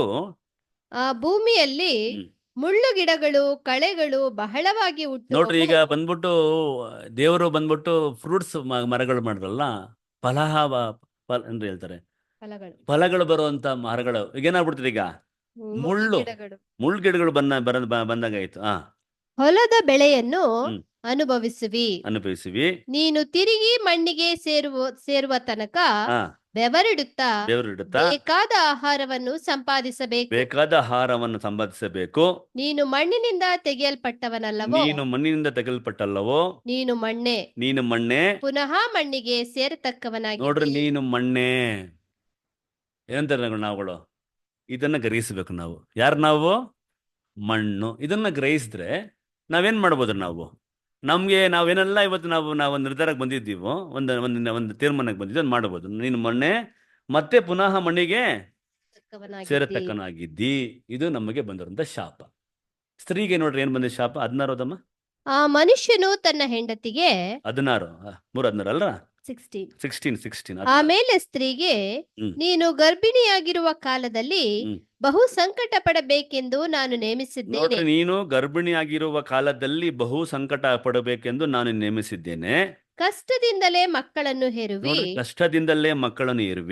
ಗಂಡನ ಮೇಲೆ ನಿನಗೆ ಆಶೆ ಇರುವುದು, ಅವನು ನಿನಗೆ ಒಡೆಯನಾಗುವನು. ಸೊ ಏನಂತೆ? ನೀನು ಕಷ್ಟದಿಂದಲೇ ಮಕ್ಕಳನ್ನ ಏನ್ ಮಾಡ್ತೀಯ? ಇದು ಬಂದ್ಬಿಟ್ಟು ಸ್ತ್ರೀಗೆ ಬಂದಿರುವಂತ ಶಾಪ. ಸೋದರರೇ, ಇದು ಕಥೆನಾ? ಇದು ಹಿಸ್ಟ್ರಿನಾ? ಅಲ್ವಾ? ಹಿಸ್ಟ್ರಿ ಅಂದ್ರೆ ಏನರ್ಥ? ನಡೆದಿರುವಂತ ಘಟನೆ. ಸೊ ನಮ್ಮ ಇಟರ್ನಲ್ ಲೈಫ್ನ ಕಳ್ಕೊಂಡ್ಬಿಟ್ರಿ. ನಮ್ಮ ಲೈಫ್ ಏನಾಗ್ಬಿಡ್ತು? ಶಾರ್ಟ್ ಆಯ್ತು. ಕೀರ್ತನೆಗಾರನ ಹೇಳ್ತಾನೆ 39:5 ಓದಿ ಅದನ್ನ. 39:5. 39:5. ನನ್ನ ಆಯುಸ್ಸನ್ನು ಗೇಣುದ್ದವಾಗಿ ಮಾಡಿದ್ದೀಯಲ್ಲ. ಇಟರ್ನಲ್ ಲೈಫ್ ನಮ್ಗೆ ನಿತ್ಯವಾಗಿ ನಾವಿಲ್ಲಿ ಜೀವಿಸಬೇಕಾಗಿತ್ತು. ಇವಾಗ ಏನಾಯ್ತ್ರಿ? ನನ್ನ ಆಯುಷ್ ಏನಾಯ್ತ್ರಿ? ಗೇಣುದ್ದವಾಗಿ ಮಾಡಿದ್ಯಲ್ಲ. ನನ್ನ ಜೀವಿತ ಕಾಲ ನಿನ್ನ ಎಣಿಕೆಯಲ್ಲಿ ಏನೂ ಅಲ್ಲ ನನ್ನ ಅಂದೆನು. ಜೀವಿತ ಕಾಲ ನಿನ್ನ ಎಣಿಕೆಯಲ್ಲಿ ಏನೂ ಅಲ್ಲ ಅಂದನು. ಮನುಷ್ಯನೆಂಬುವನು ಹ್ಮ್ ಎಷ್ಟು ಸ್ಥಿರನೆಂದು ಕಂಡರೂ ಬರೀ ಉಸಿರೇ, ನೋಡ್ರಿ, ಮನುಷ್ಯನೆಂಬನು ಎಷ್ಟೇ ಸ್ಥಿರನೆಂದು ಕಂಡ್ರು ಬರೀ ಉಸಿರೇ. ಅಲ್ರ, ರಾಜರೆಲ್ಲ ಕೋಟೆ ಕಟ್ಟಿದ್ರು. ಯಾಕೆ ಕೋಟೆ ಕಟ್ಟಿದ್ರು? ಕೋಟೆ ಯಾಕೆ ಕಟ್ಟಿದ್ರು? ಜೀವ ಉಳಿಸ್ಕೊಳ್ಳಕ್ಕೆ.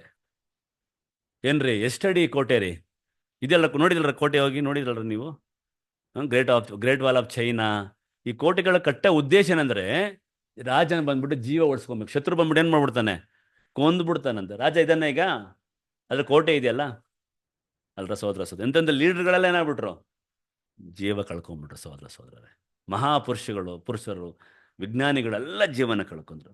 ಜೇಮ್ಸ್, ಯಾಕೋಬನ್ನು 4:14 ಓದಿ.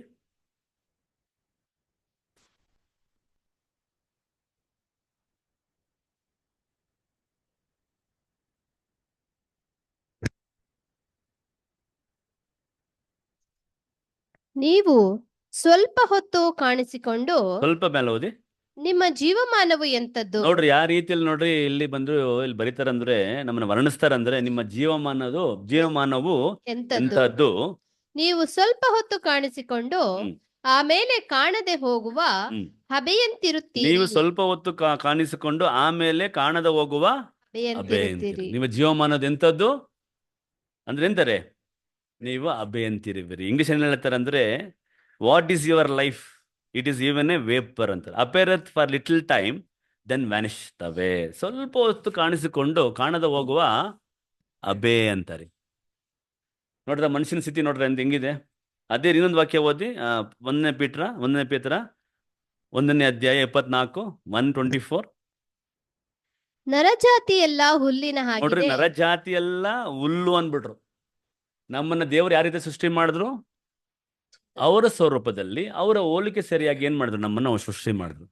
ನಮ್ಮನ್ನ ದೇವರು ಯಾವ ರೀತಿ ಸೃಷ್ಟಿ ಮಾಡಿದ್ರು ಅಂದ್ರೆ, ಅದ್ಭುತವಾಗಿಯೂ ವಿಚಿತ್ರವಾಗಿಯೂ ರಮ್ಯವಾಗಿ ನಮ್ಮನ್ನ ಏನ್ ಮಾಡಿದ್ರು? ರಚನೆ ಮಾಡಿದ್ರು. ಭೂಮಿಯಲ್ಲಿ ಒಳ್ಳೆ ರೀತಿಯಲ್ಲಿ ನಮ್ಮ ದೊರೆಯಾಗಿ ನಮ್ಮನ್ನು ಓಡಿಸಿದ್ರು ಅಲ್ರ. ದೇವದೂತರಿಗಿನ್ನ ಸ್ವಲ್ಪನೇ ಕಡಿಮೆಯಾಗಿ ದೇವ್ರು ನಮ್ಮ ಏನ್ ಮಾಡಿದ್ದಾರೆ? ಇಲ್ಲಿ ನಮ್ಮನ್ನ ಸೃಷ್ಟಿ ಮಾಡಿದ್ರು. ಆದ್ರೆ ಈಗ ಏನಾಯ್ತು? ಈಗ ಎಲ್ಲ ಮನುಷ್ಯನ ಯಾವ ಥರ ಆಗ್ಬಿಟ್ಟ? ಯಾವಾಗ ನಾವು ಪಾಪ ಮಾಡಿದ್ವೋ, ಯಾವಾಗ ದೇವರ ಒಂದು ಆಶೀರ್ವಾದನ ಕಳ್ಕೊಂಡ್ಬಿಟ್ವೋ, ಇವಾಗ ಏನಾಯ್ತು? ಮನುಷ್ಯ ನಿತ್ಯವಾಗಿ ಇಲ್ಲಿ ಜೀವನ ಮಾಡಬೇಕಾಗಿತ್ತು. ಈಗ ಏನಾಯ್ತು? ಈಗ ನರಜಾತಿ ಎಲ್ಲ ಹುಲ್ಲಿನ ಹಾಗಿದೆ. ಅದರ ಪ್ರಭಾವವೆಲ್ಲ ಹುಲ್ಲಿನ ಹೂವಿನಂತದೆ. ನೋಡ್ರಿ, ಅವನು ಎಂತ ಒಂದು ಪ್ರಭಾವ. ಅಲೆಕ್ಸಾಂಡರ್ ದ ಗ್ರೇಟ್ ಇದನ್ನ ಇವತ್ತು 32 ವರ್ಷದಲ್ಲಿ ಲೋಕನ ಸಂಪಾದನೆ ಮಾಡ್ಕೊಂಡ. ಚಕ್ರವರ್ತಿ ಆದ, ಲೋಕಕ್ಕೆ ಚಕ್ರವರ್ತಿ ಆದ. ಏನಂತಾರೆ? ಅದರ ಪ್ರಭಾವ ಎಲ್ಲ ಹುಲ್ಲಿನ ಹೂವಿನಂತಿದೆ. ಹುಲ್ಲು ಒಣಗಿ ಹೋಗುವುದು, ಹೂವು ನೋಡ್ರಿ, ಬೆಳಗ್ಗೆ ಬಂದ್ರೆ ಹುಲ್ಲು ಹಸಿರಿಗಿರುತ್ತೆ. ಸಂಜೆ ಬೆಳಗಿನ ಜಾವ ಹುಲ್ಲಂಗಿರುತ್ತಾರೆ, ಹಸಿರಿರುತ್ತೆ. ಸಂಜೆ ಹೋಗಿ ನೋಡಿ, ಅಷ್ಟೇ ನಮ್ಮ ಜೀವನ. ಎಷ್ಟು ಬ್ಯೂಟಿಫುಲ್ ಇದೆ ನೋಡ್ರಿ ವಾಕ್ಯ. ನಮ್ಮ ಜೀವನ ಏನಂದ್ರೆ ಹಸಿರು. ಬೆಳಗ್ಗೆ ಹಸಿರಾಗಿರುತ್ತೆ, ಸಂಜೆ ಹೋಗ್ತಾ ಏನಾಗುತ್ತಾರೆ? ಬಾಡೋಗುತ್ತೆ, ಒಣಗೋಗುತ್ತೆ ಸಹೋದರ ಸಹೋದರರೇ. ಅದಕ್ಕೆ ನಮ್ಮ ಜ್ಞಾನಿ ಏನ್ ಹೇಳ್ತಾನಂದ್ರೆ, ನಮ್ಮ ಸೊಲೊಮನ್ ಜ್ಞಾನಿ ಏನ್ ಹೇಳ್ತಾರ್ರಿ? ಔತಣ ಮನೆಗೆ ಹೋಗ್ಬೇಡ್ರಿ ಅಂತಾನೆ, ಮರಣ ಮನೆಗೆ ಹೋಗಿ ಅಂತಾರೆ. ಯಾಕೆ? ಅಲ್ಲಿ ಎಲ್ಲ ಮನುಷ್ಯರಿಗೆ ಒಂದು ಕೊನೆಯ ಇದೆ ಅಂತಾರೆ. ಕೊನೆಯ ಒಂದು ಸ್ಥಿತಿ ಗೊತ್ತಾಗತ್ತೆ. ನಮ್ಮ ಸ್ಥಿತಿಗತಿ ಎಲ್ಲಿ ಗೊತ್ತಾಗತ್ತೆ? ಎಲ್ಲಿ? ಅದು ಓದಿ, ಒಂದು ವಾಕ್ಯ ಓದಿ. ಪ್ರಸಂಗ ಅಲ್ರ 7:2 ಓದಿ. ಜನನ ದಿನಕ್ಕಿಂತ ಮರಣ ದಿನ ಮೇಲೂ, ಔತಣದ ಮನೆಗಿಂತ ಮರಣ ದುಃಖದ ಮನೆಗೆ ಔತಣದ ಮನೆಗಿಂತ ಮರಣ ದುಃಖದ ಮನೆಗೆ ಹೋಗುವುದು ಲೇಸು. ಯಾಕೆ? ಎಲ್ಲಾ ಮನುಷ್ಯರಿಗೂ ಕೊನೆಗೆ ಇದೇ ಗತಿ. ಎಲ್ಲಾ ಮನುಷ್ಯರಿಗೂ ಕೊನೆಯೇ ಇದೇ ಗತಿ. ಯಾವ ರೀತಿ ನಾವು ಜೀವಿಸ್ತಾ ಇದೀವಿ? ಈಗ ಶಾಶ್ವತವಾಗಿ ಎಲ್ಲಿ ಇರ್ತೀವಿ ಅಂತ ಜೀವಿಸ್ತಾ ಇದ್ದೀವಿ ಸೋದರ ಸೋದರರೇ. ಶಾಶ್ವತವಾಗಿ. ಇವನು ಬರ್ತಾ ನಮ್ಮ ಅಕ್ಕ ಫೋನ್ ಮಾಡಿದ್ರು, ನಮ್ಮ ಭಾವನವ್ರ ಅಣ್ಣನಿಗೆ ಹಾರ್ಟ್ ಅಟ್ಯಾಕ್ ಆಗಿದೆ. ನನ್ನ ಚೆನ್ನಾಗಿದ್ರು, ಇವತ್ತು ಹಾರ್ಟ್ಗೆ ಹಾಸ್ಪಿಟಲ್ ಇದ್ದಾರೆ. ಆ ರೀತಿಯಲ್ಲಿ ನಮ್ಮ ಜೀವನ ಸಹೋದರ ಸಹೋದರರೇ. ಸೊ ನಾವು ಯಾವ ರೀತಿಯಲ್ಲಿ ನಾವು ಇವತ್ತು ನಾವು ಒಂದು ಜೀವನ ಜೀವಿಸ್ತಾ ಇದ್ದೀವಿ ಅಂದ್ರೆ, ಓಪ್ಲೆಸ್ ಲೈಫ್ ಅಂತೀವಿ. ಯಾವುದೇ ಒಂದು ನಿರೀಕ್ಷೆ ಇಲ್ಲದ ಜೀವನ ನಮ್ಮ ಜೀವನ ರೀ, ನಿರೀಕ್ಷೆ ಇಲ್ಲದ ಜೀವನ ಸಹೋದರ ಸಹೋದರರೇ. ಸೊ ಈ ರೀತಿಯ ಟೈಮಲ್ಲಿ ನಾವು ನೋಡ್ರಲ್ಲ ವಾಕ್ಯ, ರಕ್ಷಕನು ಹೆದರಬೇಡ್ರಿ, ಇವತ್ತು ಯಾರಿದ್ದಾರೆ? ರಕ್ಷಕನು ಹುಟ್ಟಿದ್ದಾನೆ. ಏನಂತಾರೆ? ರಕ್ಷಕನು. ಸೊ ಈ ಒಂದು ಜವಾಬ್ದಾರಿ, ಈ ವಿಮೋಚನೆ ಏನ್ ನಮ್ಮನ್ನ ಶಾಪದಿಂದ, ನಮಗೆ ಸಾವಿಂದ ತಪ್ಪಿಸ್ಕೊಳ್ಳೋಕ್ಕೆ ಈ ಒಂದು ಜವಾಬ್ದಾರಿ ತಂದೆ ದೇವ್ರು ಯಾರು ಕೊಟ್ರು? ಯೇಸು ಕ್ರಿಸ್ತ ಕೊಟ್ರು. ಸಹೋದರರೇ, ಅದಕ್ಕೆ ಸ್ವಾಮಿ ಏನು ಹೇಳ್ತಾರೆ, ಬಂದರು ಭೂಮಿಗೆ ಬಂದರು, ಇಲ್ಲಿ ಬಂದ್ಬಿಟ್ಟು ಎಲ್ಲ ವಿಷಯದಲ್ಲಿ ಏನಾಯ್ತು ಅವ್ರಿಗೆ ಶೋಧನೆ ಬಂದು ಅದ್ರ ಪಾಪ ಮಾಡಲಿಲ್ಲ. ಯಾಕೆ ಅಂದರೆ ಅವ್ರೇನು ಏನಂತ ಒಂದು ನಿರ್ಧಾರಕ್ಕೆ ಬರ್ತಾರಂದ್ರೆ, ಒಂದು ರಿಸಲ್ಯೂಷನ್ಗೆ, ಒಂದು ತೀರ್ಮಾನಕ್ಕೆ ಬರ್ತಾರಂದ್ರೆ ಸ್ವಾಮಿ, ನನ್ನ ಊಟ ಇದೆಯಲ್ಲ, ಆಹಾರ, ನನ್ನ ಊಟ ಏನಂದರೆ, ನನ್ನನ್ನು ಕಳ್ಸಿಕೊಟ್ರಲ್ಲ ನನ್ನ ತಂದೆ, ಒಂದು ಚಿತ್ತ ಒಂದು ಕೆಲಸ ಕೊಟ್ಟವ್ರೆ, ಆ ಕೆಲಸನ ಪೂರೈಸೋದೇನಂಚಿದೆ ಅಂತಾರೆ. ಏನ್ರಿ, ಆದರೆ ನಾವು ನಿರ್ಧಾರಕ್ಕೆ ಬಂದಿದ್ದೀರಾ? ನನ್ನ ಆಹಾರ ಬಂದ್ಬಿಟ್ಟು ಮನುಷ್ಯನಿಗೆ ಅಕ್ಕುರೇತೆ ರೈಟ್ ತಿಂದ್ರೇ ಅವ್ನು ಜೀವಿಸೋದು. ಅವ್ರೇನು ಹೇಳ್ತಾರೆ, ನನ್ನ ಆಹಾರ ಬಂದ್ಬಿಟ್ಟು ನನ್ನ ತಂದೆ ನನ್ನ ಕೆಲಸ ಕೊಟ್ಟಿದ್ದಾರೆ, ಅದನ್ನ ನಾನೇನು ಮಾಡ್ಬೇಕು, ಫುಲ್ಫಿಲ್ ಮಾಡ್ಬೇಕು, ನೆರವೇರಿಸೋದೇ ನನ್ನ ಆಹಾರ ಅಂತ. ಇದೆಲ್ಲ ಗೊತ್ತಿರೋ ವಿಷಯನೇ ನಂಗೆ ಹೇಳ್ಕೊಂಡು ಹೋಗ್ತಾ ಇದ್ದೀನಿ ನಿಮಗೆ ಸಹೋದರರೇ. ಸೊ ಯೇಸು ಕ್ರಿಸ್ತರಿಗೆ ಒಂದು ಜವಾಬ್ದಾರಿ ಕೊಟ್ಟರು, ಏನಂದ್ರೆ ಮನುಷ್ಯನೇನು ಮಾಡಬೇಕು, ಈ ಶಾಪದಿಂದ ವಿಮೋಚನೆ ಕೊಡಬೇಕು. ಒಂದು ವಾಕ್ಯನ ಓದಿ ಅದೆಲ್ಲ ಗೊತ್ತಿರೋ ವಿಷಯನೇ. ಯೇಸು ಕ್ರಿಸ್ತರು ಬಂದು ನಮ್ಗೆ ಪ್ರಾಣ ಕೊಟ್ಟಾಯ್ತು, ಜೀವ ಕೊಟ್ಟಾಯ್ತು ಅಲ್ರಾ. ನಮ್ಗೆ ಈಗ ಏನು ಬರ್ಬೇಕು, ನಮಗೆ ಜೀವ ಬರಬೇಕು. ಆ ವಾಕ್ಯನ ಓದಿ ತಿಮೋತಿ, ಇದೆಲ್ಲ ನಮಗೆ ಇದು ಸುಮಾರು ಸತಿ ನಾವು ಇದನ್ನು ರಿಪೀಟ್ ಮಾಡಿದ್ದೀವಿ. 1ನೇ ತಿಮೋತಿ 2ನೇ ಅಧ್ಯಾಯ 3ರಿಂದ ಓದ್ಕೊಂಬನ್ನಿಮ್ಮ. ಹಾಗೆ ಮಾಡುವುದು ನಮ್ಮ ರಕ್ಷಕನಾದ ದೇವರ ಸನ್ನಿಧಿಯಲ್ಲಿ ಮೆಚ್ಚುಗೆಯಾಗಿಯೂ ಯೋಗ್ಯವಾಗಿಯೂ ಅದೇ, ಎಲ್ಲಾ ಮನುಷ್ಯರು ರಕ್ಷಣೆಯನ್ನು ಹೊಂದಿ. ನೋಡ್ರಿ, ನಮ್ಮ ದೇವರಿಗೆ ಒಂದು ಏನು ಹೋದ್ರಿ ಇಷ್ಟವಾಗಿರೋದು ಏನಂದ್ರೆ ಕಾರ್ಯ, ಎಲ್ಲಾ ಮನುಷ್ಯರು ರಕ್ಷಣೆ ಹೊಂದಬೇಕಂತಾರೆ.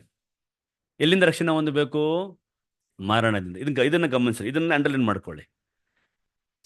ರಕ್ಷಣೆ ಹೊಂದಿ ಸತ್ಯದ ಜ್ಞಾನಕ್ಕೆ ಸೇರಬೇಕೆಂಬುದು ಆತನ ಚಿತ್ತವಾಗಿದೆ. ನೋಡ್ರಾ, ಆತನ ದೇವರ ಚಿತ್ತ ಏನು? ಎಲ್ಲಾ ಮನುಷ್ಯನ ರಕ್ಷಣೆ ಹೊಂದಿ ಏನು ಸತ್ಯದ ಜ್ಞಾನಕ್ಕೆ ಬರ್ಬೇಕಂತೆ. ಏನು ಸತ್ಯದ ಜ್ಞಾನ?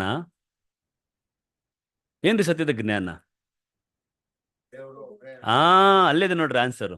ಎಲ್ಲಾ ಮನುಷ್ಯನ ರಕ್ಷಣೆ ಹೊಂದಿ ಸತ್ಯದ ಜ್ಞಾನಕ್ಕೆ ಬರಬೇಕು.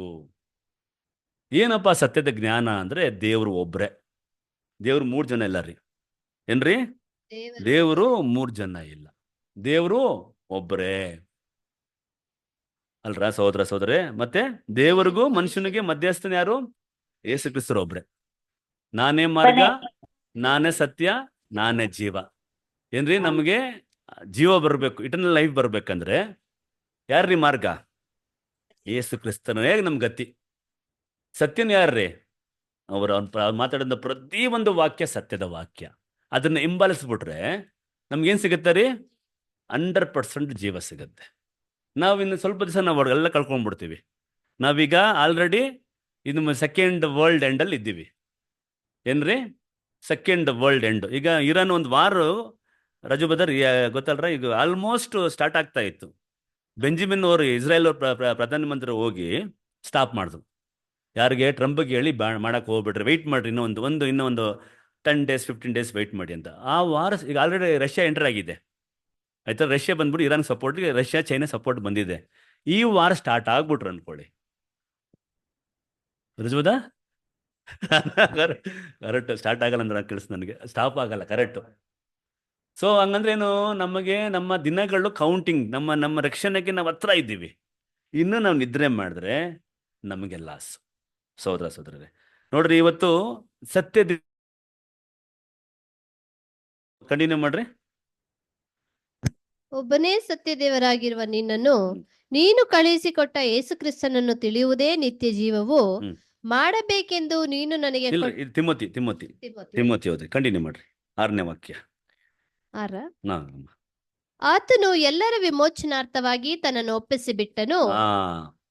ಇದೇ ಯುಕ್ತ ಸಮಯಗಳಲ್ಲಿ ಆತನು ಎಲ್ಲರಿಗೋಸ್ಕರ ವಿಮೋಚನೆಯ ಕ್ರಯವಾಗಿ ತನ್ನನ್ನು ತಾನೇ ಒಪ್ಪಿಸ್ಕೊಟ್ಟ.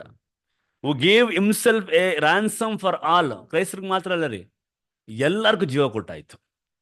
ಇವಾಗ ಏನ್ ಬರ್ಬೇಕು? ಎಲ್ಲ ಮನುಷ್ಯರಿಗೆ ಜೀವ ಬರ್ಬೇಕು ಅಲ್ರಾ.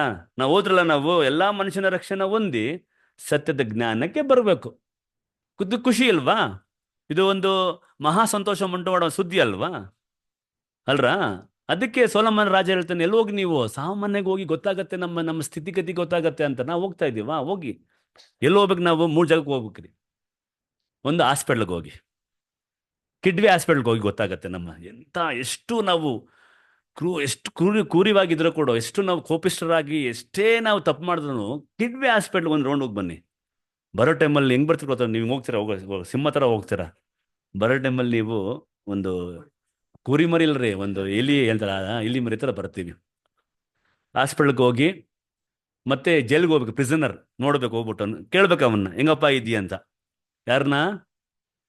ಜೈಲರ್ ಇಲ್ಲ, ಜೈಲಲ್ಲಿ ಇಡ್ತಾನಲ್ಲ ಕೈದಿನ ಕೇಳಿ. ನೋಡ್ರಿ ಏನ್ ಹೇಳಿದ್ರಿ ಇವತ್ತ ದರ್ಶನ್ ಅಂತ ಹೆಸರು ಕೇಳಕ್ಕಿತ್ತು. ಅವ್ರನ್ನೋ ಕೇಳಿ, ಬ್ರದರ್ ಹೆಂಗಿದೆ ಸರ್ ನಿಮ್ಮ ಜೀವನ ಅಂತ ಕೇಳಿ, ಖಂಡಿತವಾಗಿ ಅಳ್ತಾರೆ ಅವರು.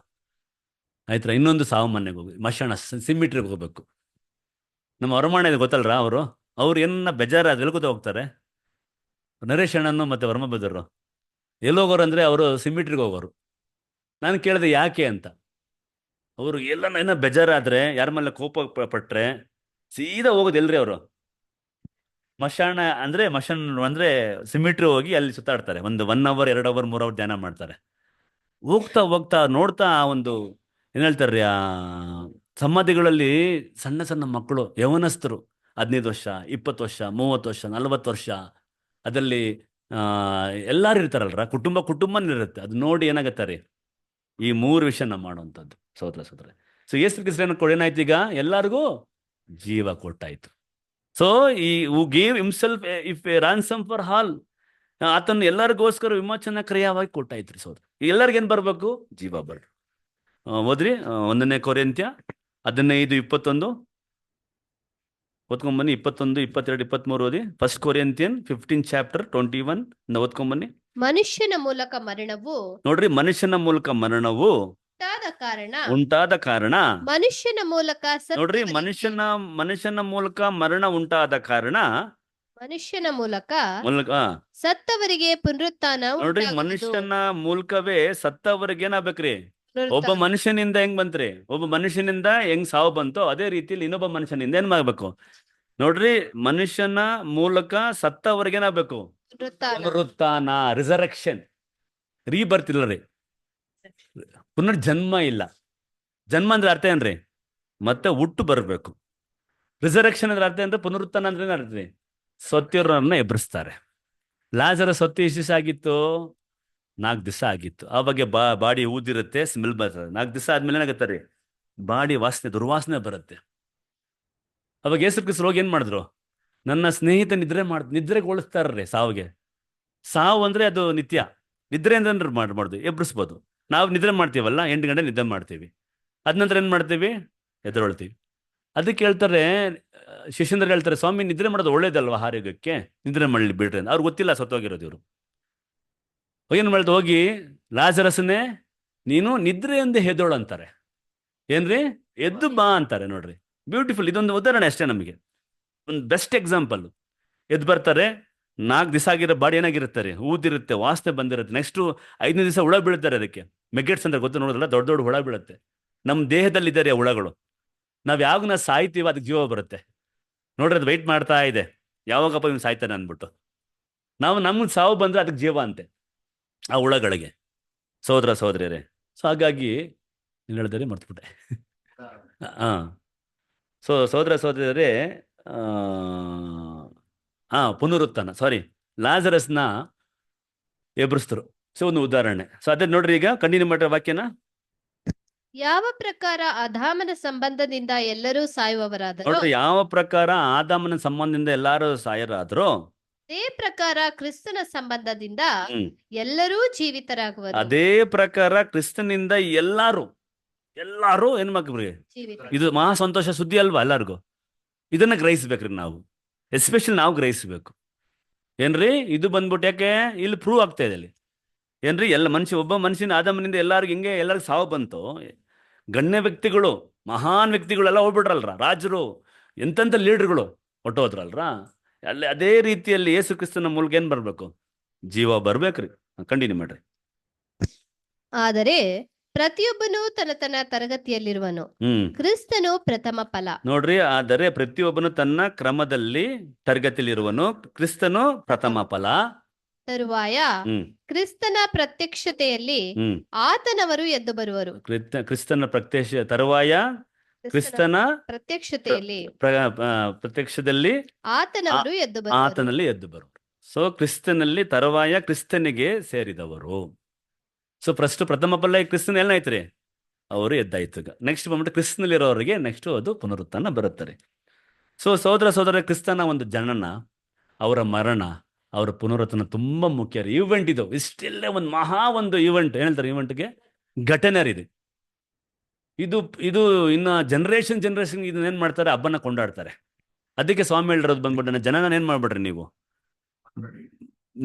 ನಾನು ಕೊಟ್ಟಲ್ಲ ಜೀವ ನಿಮ್ಗೆ, ಮರಣ ನೆನ್ಸ್ಕೊಳ್ಳಿ ಅಂದ್ರು.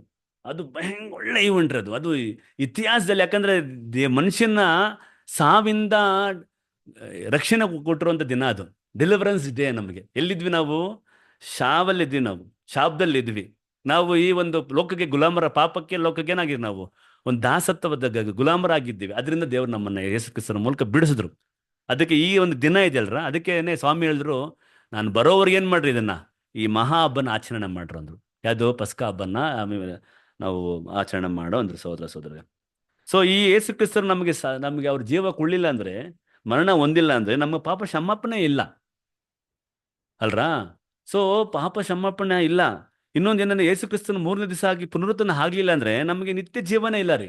2 ರೆಕ್ಕೆಗಳು ಇದು. ಒಂದು ಪಕ್ಷಿಗೆ 2 ರೆಕ್ಕೆ ಹೆಂಗೆ ಮುಖ್ಯ, ಆ ರೀತಿಯಲ್ಲಿ ಮರಣ ಮತ್ತೆ ಪುನರುತ್ಥಾನ ತುಂಬಾ ಮುಖ್ಯವಾಗಿತ್ತು ಯೇಸು ಕ್ರಿಸ್ತನ ಜೀವನದಲ್ಲಿ. ಸಹೋದರರೇ, ಈಗ 10 ನಿಮಿಷದಲ್ಲಿ ಮುಗಿಸ್ತೀನಿ ರೀ. ಮಹಾ ಸಂತೋಷ ಉಂಟು ಮಾಡುವ ಒಂದು ಸುದ್ದಿ ಇದು. ಈಗ ಎಲ್ಲ ಜನರಿಗೇನು ಪುನರುತ್ಥಾನ ಆಗತ್ತೆ. ಈಗ ಬಂದ್ಬಿಟ್ಟು ಆಗೋದೇ ಯಾರಿಗಂದ್ರೆ ಕ್ರಿಸ್ತನಲ್ಲಿ ಇರ್ತಾರಲ್ರ, ಅವ್ರಿಗಾಗತ್ತೆ. ಆಯ್ತಾ ಸಹೋದರ? ಈ ಒಂದು ಗಾಸ್ಪಲ್ ಅಲ್ಲಿ ಸುಮಾರು 2000 ವರ್ಷದಿಂದ ಒಂದು ಏನ್ರೆ ಒಂದು ಕಾರ್ಯ ನಡೀತಾ ಇದೆ, ಒಂದು ಕೆಲಸ ನಡೀತಾ ಇದೆ. ಹೇಳ್ರಿ, ಏನಂದ್ಬಿಟ್ಟದು?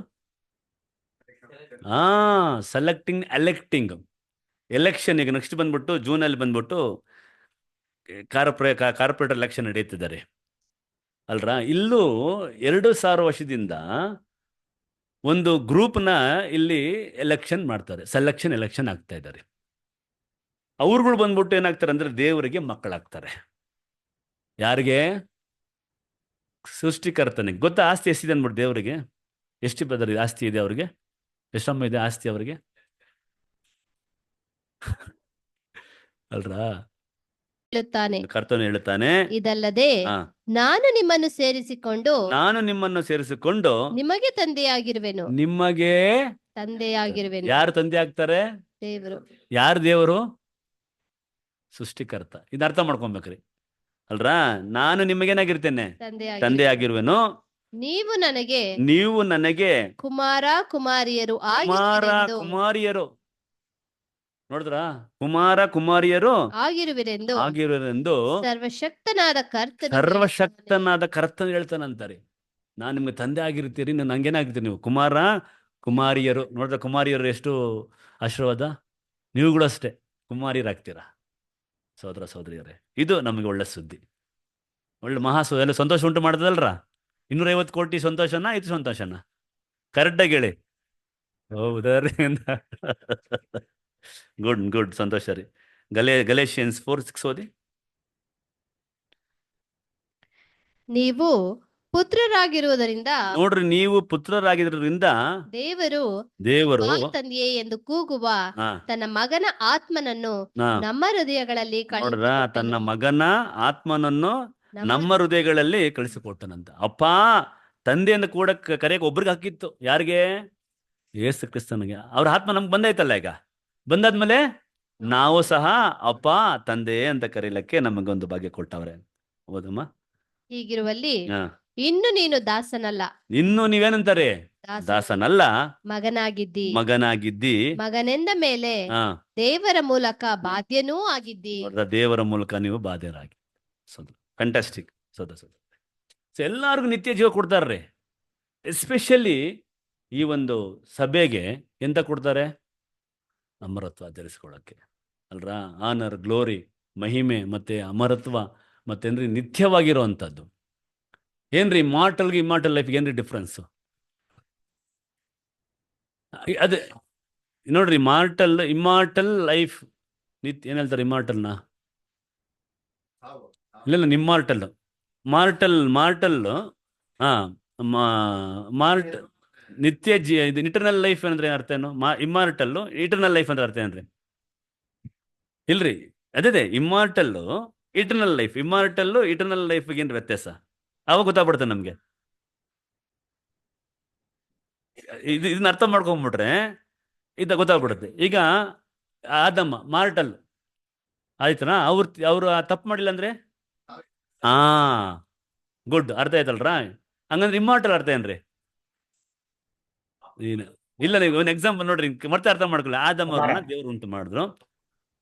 ಮಾರ್ಟಲ್ಲು ಅವ್ರು ತಪ್ಪೇ ಮಾಡಿಲ್ಲ, ಏನಾಯ್ತು? ನಿತ್ಯವಾಗಿ ಜೀವನ ಮಾಡ್ಬೋದು, ಜೀವಿಸ್ಬೋದಾಕಿತ್ತು ಭೂಮಿಯಲ್ಲಿ. ಈಗ ಇನ್ನೊಂದು ಆಪೋಸಿಟ್ ಇಮ್ಮಾರ್ಟಲ್ ಅಂದ್ರೆ ಅರ್ಥ ಏನು? ಸಾವು ಬರುತ್ತೆ, ಸಾವಿದೆ ಅವರಿಗೆ.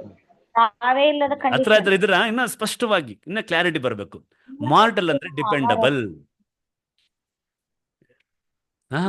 ಮಾರ್ಟಲ್ ಅಂದ್ರೆ ಏನಂದ್ರೆ, ಇಲ್ಲ ರೀ, ತಿನ್ಬೇಕಲ್ಲ, ಆಹಾರ ತಿನ್ಬೇಕಲ್ಲ. ಆದಮ್ಮ ಅಂದ್ಬಿಟ್ಟು ಮಾರ್ಟಲ್ ಏನ್ ಮಾಡ್ಬೇಕು? ಡಿಪೆಂಡಬಲ್. ಯಾವ್ದ್ಮೇಲೆ ಡಿಪೆಂಡ್ ಆಗಿದ್ರು? ಆಹಾರ, ಗಾಳಿ, ನೀರು, ಇದು 3 ಬೇಕು, ಎಸೆನ್ಷಿಯಲ್ ಮನುಷ್ಯನಿಗೆ. ಇಲ್ಲಪ್ಪ ನಾನು ನಿತ್ಯ ಜೀವ ಇದೆ ಅಂದ್ಬಿಟ್ಟು ಮುಗಿಸ್ಕೊಂಡ್ಬಿಟ್ರೆ 3 ನಿಮಿಷ ಆದಮೇನಾಗ್ತಾರ್ರಿ, ಹೊರಟಾಗ್ತಾ ಇದ್ರು. ಮಾರ್ಟಲ್ ಆದ್ರೆ ಡಿಪೆಂಡಬಲ್. ಇಮ್ಮಾರ್ಟಲ್ ಅಂದ್ರೆ ನಾನ್ ಡಿಪೆಂಡಬಲ್. ಯಾವ್ದ ಮೇಲೇನಾಗಿಲ್ರಿ, ಯಾವ್ದ ಮೇಲೇನು ಅವನು ಬಸ್ಸಿಲ್ಲ. ದೇವ್ರಿಗೆ ಮಾತ್ರ ಜೀವ ಇತ್ತು. ಸೆಲ್ಫ್ ಎಕ್ಸಿಸ್ಟಿಂಗ್ ಲೈಫ್ ಅಂತಾರೆ ಅದನ್ನ. ಎಂತ ಲೈಫು ಅಂದ್ರೆ ಅವರಲ್ಲೇ ಜೀವ. ಇದು ಬಂದು ಎದು ಮೇಲೂ ಡಿಪೆಂಡ್ ಆಗಿಲ್ಲ. ಅದಕ್ಕೆ ಆಹಾರ ಬೇಡ, ಗಾಳಿ ಬೇಡ, ನೀರು ಬೇಡ, ಏನು ಬೇಡ್ರಿ. ಸೆಲ್ಫ್ ಎಕ್ಸಿಸ್ಟಿಂಗ್ ಲೈಫ್, ಈ ಲೈಫ್ ಕರೆದಿರೋದು. ಅರ್ಥ ಮಾಡ್ಕೊಳ್ಳಿ. ಇನ್ನು ಅರ್ಥ ಮಾಡ್ಕೊಂಡ್ಬಿಟ್ರೆ ಈ ಜೀವ ನಿತ್ಯವಾಗಿರುತ್ತಂತೆ. ಯಾವ ಜೀವ? ಅಂದ್ರೆ ಎದು ಮೇಲೂ ಡಿಪೆಂಡ್ ಆಗದಿರೋವಂಥದ್ದು ಜೀವ. ಈಗ ಆದಮ್ ಮಾಟಲ್ಲು ಅವ್ರು ನಿತ್ಯ ಜೀವ ತಪ್ಪು ಮಾಡಲ್ಲ ಅಂದ್ರೆ ನಿತ್ಯ ಜೀವ ಇರುತ್ತೆ. ಆದ್ರೆ ಊಟ ಮಾಡಬೇಕಾಗಿತ್ತು, ನೀರು ಕುಡಿಬೇಕಾಗಿತ್ತು, ಗಾಳಿ ಸೇವಿಸಬೇಕಾಗಿತ್ತು. ಆದ್ರೆ ದೇವ್ರಿಗಂತ ಜೀವ ಎಂತ ಜೀವ ಅಂದ್ರೆ ಅದು ಯಾವ್ದು ಮೇಲೂ ಡಿಪೆಂಡ್ ಆಗಿಲ್ಲ. ಸಹೋದರ ಒಂದು ವಾಕ್ಯ ಓದಿ, ಜಾನ್ ಲೂಕನ ಬರೆದ ಯೋನ ಅದು ಜಾನ್, ಗಾಸ್ಪಲ್ ಆಫ್ ಜಾನ್ 6:47, 49, 50 ಓದಿ. ನಂಬಿರುವವನು ನಿತ್ಯ ಜೀವವನ್ನು ಹೊಂದಿದ್ದಾನೆಂದು ನಿಮಗೆ ನಿಜವಾಗಿ ಹೇಳುತ್ತೇನೆ. ಜೀವ ಕೊಡುವ ರೊಟ್ಟಿ ನಾನೇ. ನಿಮ್ಮ ಹಿರಿಯರು ಅಡವಿಯಲ್ಲಿ ಮನ್ನಾ ನೋಡ್ರಿ, ತಿಂದರು. ಜೀವ ಕೊಡೋ ರೊಟ್ಟಿ ಯಾರಂತೆ? ಅಷ್ಟೇ ರೀ ಏನ್ರಿ, ಆಕಾಶ ಕಡೆ ಒಂದೇ ನಾಮ, ಯೇಸು ಕ್ರಿಸ್ತನ ನಾಮ. ಅಲ್ದ ಆ ಒಂದು ಜೀವ ಕೊಡುವ ರೊಟ್ಟಿ ನಾನೇ. ನನ್ನನ್ನು ತಿಂದ್ರೆ, ನನ್ನ ಸೇವಿಸಿದ್ರೆ ಮಾತ್ರ ನಮ್ಗೆ ಜೀವ. ನಿಮ್ಮ ಹಿರಿಯರು ಅಡವಿಯಲ್ಲಿ ಮನ್ನಾ ತಿಂದರು, ಸತ್ತು ಹೋದರು. ನೋಡ್ರಿ, ನಿಮ್ಮ ಹಿರಿಯರು ಅಡವಿಯಲ್ಲಿ ಮನ್ನಾ ತಿಂತಾನೆ, ಪರಲೋಕದ ಬಂದು ಮನ್ನಾ ತಿಂದ್ರಲ್ಲ, ಏನು ಆಗ್ಬೇಕಾಗಿತ್ತು? ಚೆನ್ನಾಗಿರ್ಬೇಕಾಗಿತ್ತು. ಏನಾಯ್ತು? ಸತ್ತೋದ್ರು ಅಂತಾರೆ. ಪರಲೋಕದಿಂದ ಇಳಿದು ಬರುವ ರೊಟ್ಟಿ ಎಂತದೆಂದರೆ ಅದನ್ನು ತಿಂದವನು ಸಾಯುವುದಿಲ್ಲ. ಅದು ತಿಂದವನು ಎಂದಿಗೂ ಸಾಯುವುದಿಲ್ಲ. ಇದು ಗ್ಯಾರಂಟಿ ನಮಗೆ. ಏನ್ ಗ್ಯಾರಂಟಿ? ಇದಿಲ್ಲ 200 ಏನ್ರಿ ಯೂನಿಟ್ ಕರೆಂಟು 2,000 ರೂಪಾಯಿ ಬಂತಲ್ರ ತಿಂಗಳಿಗೆ ಸ್ತ್ರೀಯರಿಗೆ. ಆಮೇಲೆ ಫ್ರೀ ಬಸ್ಸು, ಇದೆಲ್ಲ 5 ವರ್ಷ ಮಾತ್ರ, ಮತ್ತೆ ಚೇಂಜ್ ಆಗತ್ತೆ ಅನ್ಕೊಳ್ಳಿ, ಡಬಲ್ ಆಗತ್ತೆ ನಿಮ್ಮಲ್ಲಿ ಹಾಕ್ತಾರೆ. ಏನಂದ್ರೆ ಏನ್ ಗ್ಯಾರಂಟಿ ಅಂದ್ರೆ, ಇದನ್ನ ಯಾರು ತಿಂತಾರೋ, ಸೇವಿಸ್ತಾರೋ ಅವನು ಎಂದಿಗೂ ಸಾಯುವುದಿಲ್ಲ. ಸಹೋದರ ಸಹೋದರರೇ, ಜಾನ್ 3:36 ಓದಿ.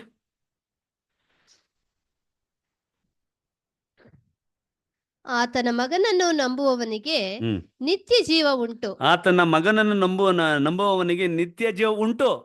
ಏನಂತಾರೆ? ಆಲ್ರೆಡಿ ಉಂಟು. ಆಯ್ತರಾ? ಸತ್ತಾದ್ಮೇಲೆಲ್ಲ ಅದು ನಾವೇನ ಸತ್ತಾದ್ಮೇಲೆ ಅಂತ ಉಂಟು ಆಲ್ರೆಡಿ. ಏನಂತೆ? ಉಂಟು. ನಮ್ಮ ರಾಜ್ಯ ಬದರ್ ಏನಂತ, ಈಗ ಆಲ್ರೆಡಿ ನಿತ್ಯ ಜೀವ ಉಂಟು ಅವ್ರಿಗೆ ಅಲ್ರಾ? ಉಂಟು. ಮಗನಿಗೆ ಒಳಗಾಗದವನು ಜೀವವನ್ನು ಕಾಣುವುದೇ ಇಲ್ಲ. ನೋಡ್ರಿ, ಮಗನಿಗೆ ಒಳಗಾಗದವನು ಜೀವವನ್ನು ಯೇಸು ಕ್ರಿಸ್ತನಿಲ್ಲ ಅಂದ್ರೆ ಜೀವನ ಇಲ್ಲ ಅವನಿಗೆ. ದೇವರ ಕೋಪವು ಅವನ ಮೇಲೆ ನೆಲೆಗೊಂಡಿರುವುದು. ದೇವರ ಕೋಪ ಆಮೇಲೆ ಇರುತ್ತಾರೆ. ಇವ್ ನಮ್ಮಲ್ಲಿ ದೇವರ ಕೋಪ ಇದೆಯಾ ಅನ್ಕೊಂಡಿರಾ? ಇಲ್ಲ ರೀ. ಯಾಕೆ? ನಾವು ಕ್ರಿಸ್ತನಲ್ಲಿದ್ದೇವೆ, ಕ್ರಿಸ್ತನ ನಂಬಿದ್ದೇವೆ, ಅದಕ್ಕೆ ನಮ್ಗೆ ಜೀವ ಉಂಟು. ಇಂಗ್ಲಿಷ್ ಹೇಳ್ತಾರೆ, he that believeth and the son of hath everlasting life. ಆವಂತಿಲ್ಲ ಅವನಿಗೆ as everlasting life guarantee ರೀ. ಅದನ್ನ ಪಡ್ಕೊಬೇಕು ಸಹೋದರ ಸಹೋದರರೇ. ಜಾನ್ 5:24 ಓದಿ. 5:24. ನಿಮಗೆ ನಿಜವಾಗಿ ಹೇಳುತ್ತೇನೆ, ನನ್ನ ವಾಕ್ಯವನ್ನು ಕೇಳಿ ನನ್ನ ವಾಕ್ಯವನ್ನು ಕೇಳಿ ನನ್ನನ್ನು ಕಳುಹಿಸಿದಾತನನ್ನು ನಂಬುವವನು ನನ್ನ ಕಳಿಸಿದಾತನನ್ನು ನಂಬುವವನು ನಿತ್ಯ ಜೀವವನ್ನು ನೋಡಿದ್ರೆ ನನ್ನ ಹೊಂದಿದ್ದಾನೆ. ವಾಕ್ಯವನ್ನು ನಿಜವಾಗಿ ಹೇಳುತ್ತೇನೆ ಅಂತ ಹೇಳ್ತಾರೆ ಯೇಸು ಕ್ರಿಸ್ತರು. ಸುಳ್ಳಿಲ್ಲ, ನಿಜವಾಗಿ ಹೇಳ್ತೇನೆ. ನನ್ನ ವಾಕ್ಯವನ್ನು ಕೇಳಿ ನನ್ನನ್ನು ಕಳಿಸ್ಕೊಟ್ರಲ್ಲ, ಅವ್ರನ್ನ ನೀವು ನಂಬಿದ್ರೆ, ನಿತ್ಯ ಯಾರು ಜೀವ ಕಳ್ಸ್ಕೊಟ್ರು? ಇವ್ರನ್ನ ಅಪ್ಪ ಕಳ್ಸ್ಕೊಟ್ರಲ್ಲ, ಅವ್ರನ್ನ ನಂಬಿದ್ರೆ ನಿತ್ಯ ಜೀವವನ್ನು ಹೊಂದಿದ್ದಾನೆ. ಹೊಂದಿದ್ದೇನೆ. ಅವನು ತೀರ್ಪಿಗೆ ಗುರಿಯಾಗುವುದಿಲ್ಲ, ಅವನು ತೀರ್ಪಿಗೆ ಗುರಿಯಾಗುವುದಿಲ್ಲ, ಮರಣದಿಂದ ಪಾರಾಗಿ ಜೀವಕ್ಕೆ ಸೇರಿದ್ದಾನೆ. ಮರಣದಿಂದ ಪಾರಾಗಿ ಜೀವಕ್ಕೆ. ಇದು ಮಹಾ ಸಂತೋಷ. ಇದು ನಮ್ಗೆ ಇಲ್ಲಿ ನಡೀತಾರೋ ವಿಷಯ. ಈಗ ಈ ಗಾಸ್ಪಲ್ ನಡೀತಾರೋ ವಿಷಯ. ಸ್ವಲ್ಪ ದಿವಸ ಈ ಭೂಮಿ ನಾಶ ಆಗ್ತಾ ಇದೆ. ಸಾವು ಖಚಿತ. ಸಾವೇನ್ರಿ? ಖಚಿತ. ಕ್ರಿಸ್ತನಲ್ಲಿ ಸತ್ರೆ ಜೀವ, ಹಂಗೆ ಸತ್ರೆ ಮಣ್ಪಾಲು. ಹೇಳ್ದ್ರ ನೀನು ಮಣ್ಣೆ. ಯಾರು ಗೆಲ್ದ್ರು? ನಮಗೆ ಹೇಳಿತದ್ದು, ಆದಮ್ಗಿಲ್ಲ. ನೀವು ಮಣ್ಣೆ ಅನ್ನೋದು. ನಾವು ಆದಮ್ ಅಂದ ಅಲ್ಲಿ ಹಾಕೊಂಡ್ಬಿಡ್ತೀವಿ. ನಾವು ಮಣ್ಣೆ ಅಂದ ಅರ್ಥ ಮಾಡ್ಕೊಂಡವ್ರಿಗೂ ನಾವು ಮಾಡ್ರೆ ತೀರ್ಮಾನ ಏನು ಮಾಡೋಕ್ಕಾಗಲ್ರಿ. ನಾವು ಸರಿಯಾಗಿ ಅದನ್ನು ಫುಲ್ಫಿಲ್ ಮಾಡೋಕ್ಕಾಗಲ್ರಿ, ನೆರವೇರ್ಸೋಕ್ಕಾಗಲ್ಲ. ಸೋದರರೇ, ಕೊನೆಯ ವಾಕ್ಯನ ಓದಿ. ಇನ್ನೊಂದು ವಾಕ್ಯ, ಜಾನ್ 10:28, ಯೋಹನ 10:28.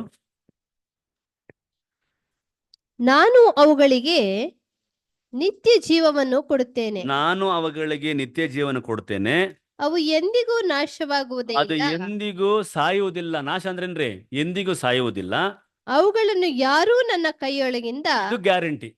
ಅದು ಅವುಗಳನ್ನು ಯಾರು ನನ್ನ ಕೈಯಿಂದ ಏನಾಗಲ್ಲ, ಕಸಕೊಳ್ಳರು, ಕಿತ್ಕೊಳ್ಳೋಕ್ಕಾಗಲ್ಲ. ಆಯ್ತಾ? Nobody can plug. ಯಾರು ನಮ್ಗೆ ಕೊಟ್ಟಿರುವಂತ ಈ ಅಧಿಕಾರ ಇದೆಯಲ್ರ, ಮಕ್ಕಳಾಗಕ್ಕೆ, ದೇವ್ರಿಗೆ ಮಕ್ಕಳಾಗಕ್ಕೆ, ಆ ನಿತ್ಯ ಜೀವನ ಪಡ್ಕೊಳ್ಳೋಕ್ಕೆ, ಆಶೀರ್ವಾದನ ಪಡ್ಕೊಳ್ಳೋಕೆ ಯಾರ ಕೈಲೇನ್ರಿ? ನಮ್ಮ ಕೈಲಿ ಮಾತ್ರ ಆಗತ್ತೆ. ನಾವು ಮಾಡ್ಬೋದು. ಬೇಡ ಅಂತ ಏನು ಮಾಡ್ಬೋದು? ಡಿಸ್ಅಗ್ರಿಮೆಂಟ್ ಏನು ಮಾಡ್ಬೋದು? ಅಗ್ರಿಮೆಂಟ್ ಕ್ಯಾನ್ಸಲ್ ಮಾಡ್ಕೊಬೋದು. ಇನ್ನು ಯಾರ ಕೈಲಾಗ ಸಾಧ್ಯ ರೀ? ಇವನ್ ಸೈತನ್ ಕೈಲೂ ಆಗಲ್ಲ. ಸೋದರರೇ, ಹಾಗಾಗಿ ನಮ್ಮನ್ನು ಕರೆದಿರೋ ಉದ್ದೇಶ ಬಂದ್ಬಿಟ್ಟು ನಾವು ಚೊಚ್ಚಲ ಮಕ್ಕಳಾಗ್ಬೇಕು. ಫಸ್ಟ್ ಬಾನ್ ಅಲ್ರ. ಹೆಂಗೆ ಯೇಸು ಕ್ರಿಸ್ತರು ಫಸ್ಟ್ ಬಾನಲ್ಲಿ ಪುನರುತ್ಥಾನ ಆದ್ರು, ಅದೇ ಥರ ನಮ್ಮನ್ನ ಮೊದಲನೇ ಪುನರುತ್ಥಾನದಲ್ಲಿ ನಮ್ಮನ್ನ ದೇವರು ಎಬ್ಬರಿಸ್ತಾರೆ. ಅದಕ್ಕೆ ಕರೆದಿರೋದು. ಅದೇನು ಮಹಾ ಸಂತೋಷ. ಮೊದಲ ಗೀತೆ ಆಗಕ್ಕೆ ಎಷ್ಟೆಲ್ಲ ನಮಗೇನಿದ್ದಾರೆ ಆಶೀರ್ವಾದಗಳಿದೆ. ಒಂದು ಪ್ರಕಟಣೆ 26 ಓದಿ. 6.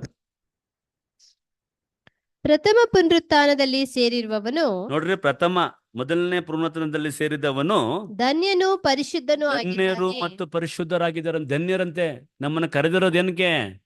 ಪ್ರಥಮ ಪುನರುತ್ಥಾನ. ನಮ್ಮ ಹೆಸರು ಇರ್ಬೇಕು. ಇದೆಯಾ ನಮ್ಮ ಹೆಸರು ಅನ್ನೋದು ನಾವು ಗಮನಿಸಬೇಕು ಸೋದರರೇ. ಸೀರಿಯಸ್ ಆಗಿ ಗಮನಿಸುವಂಥದ್ದು. ಪ್ರಥಮ ಪುನರುತ್ಥಾನದಲ್ಲಿ ಸೇರಿದವರು ಧನ್ಯರು ಮತ್ತೆ ಪರಿಶುದ್ಧರು ಆಗಿದ್ದಾರೆ.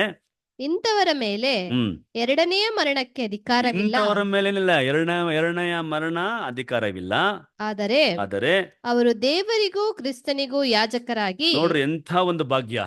ಆದರೆ ದೇವರಿಗೂ ಕ್ರಿಸ್ತನಿಗೂ ಯಾಜಕರಾಗಿ ಕ್ರಿಸ್ತನೊಂದಿಗೆ 1000 ವರ್ಷ ಆಳುವರು. 5 ವರ್ಷ ಇಲ್ಲ, 1000 ವರ್ಷ ಆಳ್ವಿಕೆ ಮಾಡ್ತಾರೆ. ಕಣ್ರಿ, ದೇವರ ರಾಜ್ಯ ಭೂಮಿಗೆ ಬರ್ತಾ ಇದೆ, ಸ್ಥಾಪನೆ ಆಗ್ತಾ ಇದ್ದಾರೆ ಶಾರ್ಟ್ಲಿ.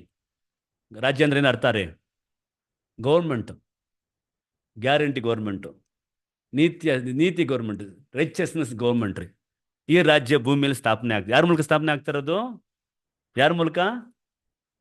ಕ್ರಿಸ್ತನು. ಕ್ರಿಸ್ತನಂದ್ರೆ ಯಾರು ಇಲ್ಲಿ? ತಲೆ, ದೇಹ, ಇವರೇ ಕ್ರಿಸ್ತರಲ್ಲಿ. ಇದನ್ನ ಅರ್ಥ ಮಾಡ್ಕೊಳ್ಳಿ. ಕ್ರಿಸ್ತನು ಅಂದ್ರೆ ಯಾರಂದ್ರೆ ಇಲ್ಲಿ ತಲೆನು ಮಹತ್ತ ದೇಹ. ಇಬ್ರು ಏನ್ ಮಾಡ್ತಾರ್ರಿ? ಆಳ್ವಿಕೆ ಮಾಡ್ತಾರೆ ಈ ಭೂಮಿನ. ಈ ಭಾಗ್ಯಕ್ಕೆ ದೇವ್ರು ನಮ್ಮನ್ನ ಕರೆದ್ರು ಸೋದರರೇ. ಸೊ ಈ ಒಂದು ಕ್ರಿಸ್ತರು ದೇವರಿಗೂ ಮತ್ತೆ ಮನುಷ್ಯನಿಗೆ ಏನಾಗ್ತಾರೆ? ಮಧ್ಯವರ್ತಿ ಆಗ್ತಾರೆ. ಮಿಡಿಯೇಟರ್. ಏನು ಮಿಡಿಯೇಟರ್ ಕೆಲಸ? ಸೆಟಲ್ಮೆಂಟ್ ಮಾಡೋದು. ಏನ್ ಸೆಟಲ್ಮೆಂಟ್ ಮಾಡ್ಬೇಕೀಗ? ಏನ್ರಿ ವ್ಯತ್ಯಾಸ ಆಗಿರೋದು ಈಗ? ಎಕ್ಸಾಕ್ಟ್ಲಿ. ಸೊ ಇಬ್ರು ಏನ್ ಸೆಟಲ್ಮೆಂಟ್ ಮಾಡ್ತಾರೆ ಅಂದ್ರೆ, ಈಗ ಎಲ್ಲ ಮನುಷ್ಯರಿಗೆ ನಿತ್ಯ ಜೀವ ಬರಬೇಕು. ಮಾಡೋ ಕೆಲಸ ಯಾರು? ಕ್ರಿಸ್ತರು. ಕ್ರಿಸ್ತನು ಮತ್ತೆ ತಲೆನು ಮತ್ತೆ ದೇಹ, ಎಲ್ಲರೂ ರಕ್ಷಣೆ ಹೊಂದಿ ಸತ್ಯದ ಜ್ಞಾನಕ್ಕೆ ಬರಬೇಕು. ಇದು ಮಾಡೋ ಕೆಲಸ ಯಾರು? ಕ್ರಿಸ್ತರು. ನೋಡಿದ್ರ ಎಂಥ ಒಂದು ವಿಷಯ ಸೋದರ. ಅದಕ್ಕೆ ಖಂಡಿತವಾಗಿ ಈ ವರ್ಷ ನಾವೇನ್ ಮಾಡಿದ್ದೀವಿ? ನಾವು ಸಹ ಕೆಲವು ನಿರ್ಧಾರನ ಮಾಡ್ಕೊಂಡಿದ್ದೀವಿ, ನಿರ್ಣಯನ ಮಾಡ್ಕೊಂಡಿದ್ದೀವಿ, ತೀರ್ಮಾನ ಮಾಡ್ಕೊಂಡಿದ್ದೀವಿ. ಇದು ನಮ್ಗೇನಾಗಿರುತ್ತೆ? ನಮಗೆ ಆಧಾರವಾಗಿರುತ್ತೆ. ನಾನು ಹೇಳ್ದಲ್ಲಿ ನಮಗೆ ಒಂದು ಬೂಸ್ಟ್. ಒಂದು ಸಣ್ಣ ಶಕ್ತಿ ಬರುವಂಥದ್ದು, ನಮ್ಮ ನಿರ್ಧಾರಕ್ಕೆ ಪುಷ್ ಮಾಡುವಂಥದ್ದು ಒಂದು ವಾಕ್ಯ ಅದು. ಆಯ್ತಾ? ಕೊನೆಯ ವಾಕ್ಯ ನಾವು ಇದು ಮುಗಿಸೋಣ. ಲೂಕನ ಬರೆದ ಸುವಾರ್ತೆ 2:10-11 ಓದಿ.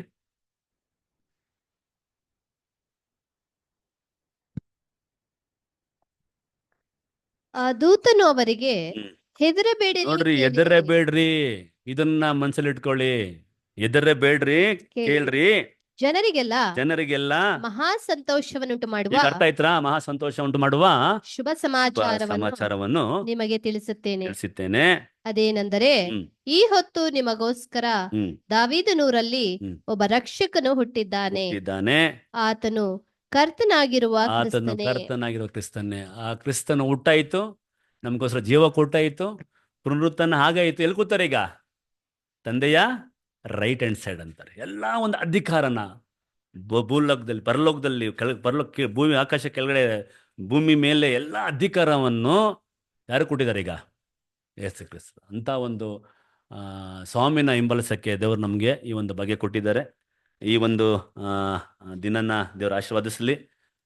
ಈ ಒಂದು ಕಾರ್ಯ ಏನು ನಾವು ಇವತ್ತು ಒಂದು ಓಟದಲ್ಲಿ ಇದ್ದೀವೋ ಅದನ್ನು ಓಡಿ ಜಯಿಸೋಕ್ಕೆ ದೇವರು ನಮ್ಗೆ ಶಕ್ತಿ ಕೊಡಲಿ. ಸಹೋದರ ಸಹೋದರರೇ, ನಮಗೆ ಅಡಚಿನವಾಗಿರುವಂಥ ವಿಷಯಗಳನ್ನು ಕಡಿಬೇಕು ನಾವು. ನಮಗೆ ರಾಜ್ಯಕ್ಕೆ ಸೇರುವಂಥ ಏನು ಹೇಳ್ತಾರೆ, ನಿಮ್ಮ ಬಲಗೈ ಏನ ತಪ್ಪು ಮಾಡಿದ್ರೆ, ಬಲಗೈಯನ್ನು ಅಡಚಿನವಾಗಿದ್ದರೆ ನಿನಗೆ ಅದೇನು ಮಾಡಿ, ಕಟ್ ಮಾಡಿ ಬಿಸಾಕ, ತೊಗೊಂಬಂದು ಚಾಕು ತೊಗೊಂಡು ಕಟ್ ಮಾಡಿ ಬಿಸಾಕ್ಬಿಡೋದಾ? ಆಮೇಲೆ ಹಂಗೆ ಮಾಡ್ಕೊಂಬಿಡ್ರಿ. ಆಮೇಲೆ ಬದರ್ ಹೇಳಿದ್ರು, ಈ ಕೈಯಿಂದ ತಪ್ಪು ಮಾಡ್ತಾ ಇದ್ದೀನಿ ಅದಕ್ಕೆ ಕಡಿ ಅಂದ್ರು ಕಡ್ದು ಬಿಟ್ರೆ ಅಂತ ಹೇಳಕ್ ಹೋಗ್ಬಿಡ್ರಿ. ಕಣ್ಣು ತಪ್ಪು ಮಾಡಿದ್ರೆ ಕಣ್ಣು ಕೆಳಕಾಗತ್ತಾ? ಆಗಲ್ಲ. ಸೋದರ, ನಾವು ಅದನ್ನು ನಾವು ಏನು ಮಾಡ್ಬೇಕು, ಕೂತ್ಕೊಂಡು ನಾವು ನಾನು ಎಲ್ಲಿ ನನ್ನ ತಪ್ಪು ಎಲ್ಲಿ ನಾನು ತಪ್ಪು ಮಾಡ್ತಾ ಇದ್ದೀನಿ, ಯಾವ್ದು ನನ್ನ ವೀಕ್ನೆಸ್, ಆ ವೀಕ್ನೆಸ್ನ ದೇವ್ರೇನಾಕ್ಲಿ ಎತ್ತಾಕ್ಲಿ. ಈ ವರ್ಷ ನಮ್ಮದು ಒಂದು ಏನಂದ ನಿರ್ಧಾರ ಅಂದರೆ, ನನಗೆ ರಾಜ್ಯಕ್ಕೆ ಅಡಚಣಾಗಿರುವಂಥದ್ದು, ಅಲ್ಲಿ ರಾಜ್ಯಕ್ಕೆ ಅಡಚಣಾಗಿರುವಂಥದ್ದು ನನಗೆ ಆ ಮುಳ್ಳಿದೆಯಲ್ಲ, ಅದನ್ನು ತೆಗಿಲಿಕ್ಕೆ ದೇವ್ರು ನಮ್ಗೆ ಸಹಾಯ ಮಾಡಲಿ ಅಂತ ಮತ್ತೊಮ್ಮೆ ತಂದೆಯ ದೇವರಿಗೆ ನಾನು ಕೃತಜ್ಞತೆಯನ್ನು ಸಲ್ಲಿಸ್ತಾ ಇದ್ದೀನಿ. ಈ ದಿನದಲ್ಲಿ ನೀವು ತಾಳ್ಮೆಯಿಂದ ಈ ವಾಕ್ಯನ ಕೇಳಿದ್ದಕ್ಕೆ ನಿಮ್ಗೆಲ್ಲರಿಗೂ ಧನ್ಯವಾದಗಳು ಸಲ್ಲಿಸ್ತಿದ್ದೀನಿ. ಆಮೇಲೆ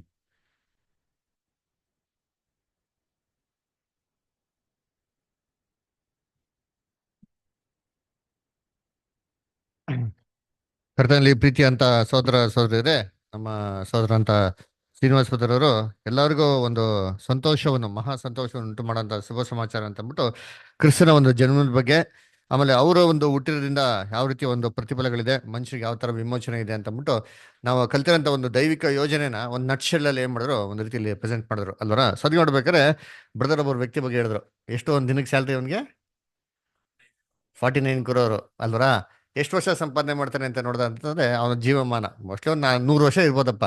ಅದ್ರ ಮೇಲೆ ಬದುಕ್ತಾನ? ಅದ್ಮೇಲೆ ಬದುಕೋದಿಕ್ಕೆ ಸಾಧ್ಯ ಇಲ್ಲ ಅಲ್ವರ. ಆಪಲ್ ಕಂಪನಿ ಓನರ್, ಅವನ ಹೆಸರೇನು? ಸ್ಟೀವ್ ಜಾಬ್ ಅಲ್ವರ. ಸ್ಟೀವ್ ಜಾಬ್ ಅವ್ನು ದೊಡ್ಡ ಕೋಟ್ಯಾಧಿಪತಿ ರೀ. ಆಪಲ್ ಕಂಪನಿನ ಕಂಡಿಡ್ದವನೇ ಅವನು. ಅದ್ರ ಅವನಿಗೆ ಒಂದು ಕಾಯಿಲೆ ಇತ್ತು. ಏನು ಕಾಯಿಲೆ ಗೊತ್ತಾ? Cancer, blood cancer. ನೋಡಿ, ಅವ್ನು ಅಮೆರಿಕಲ್ಲವನೇ.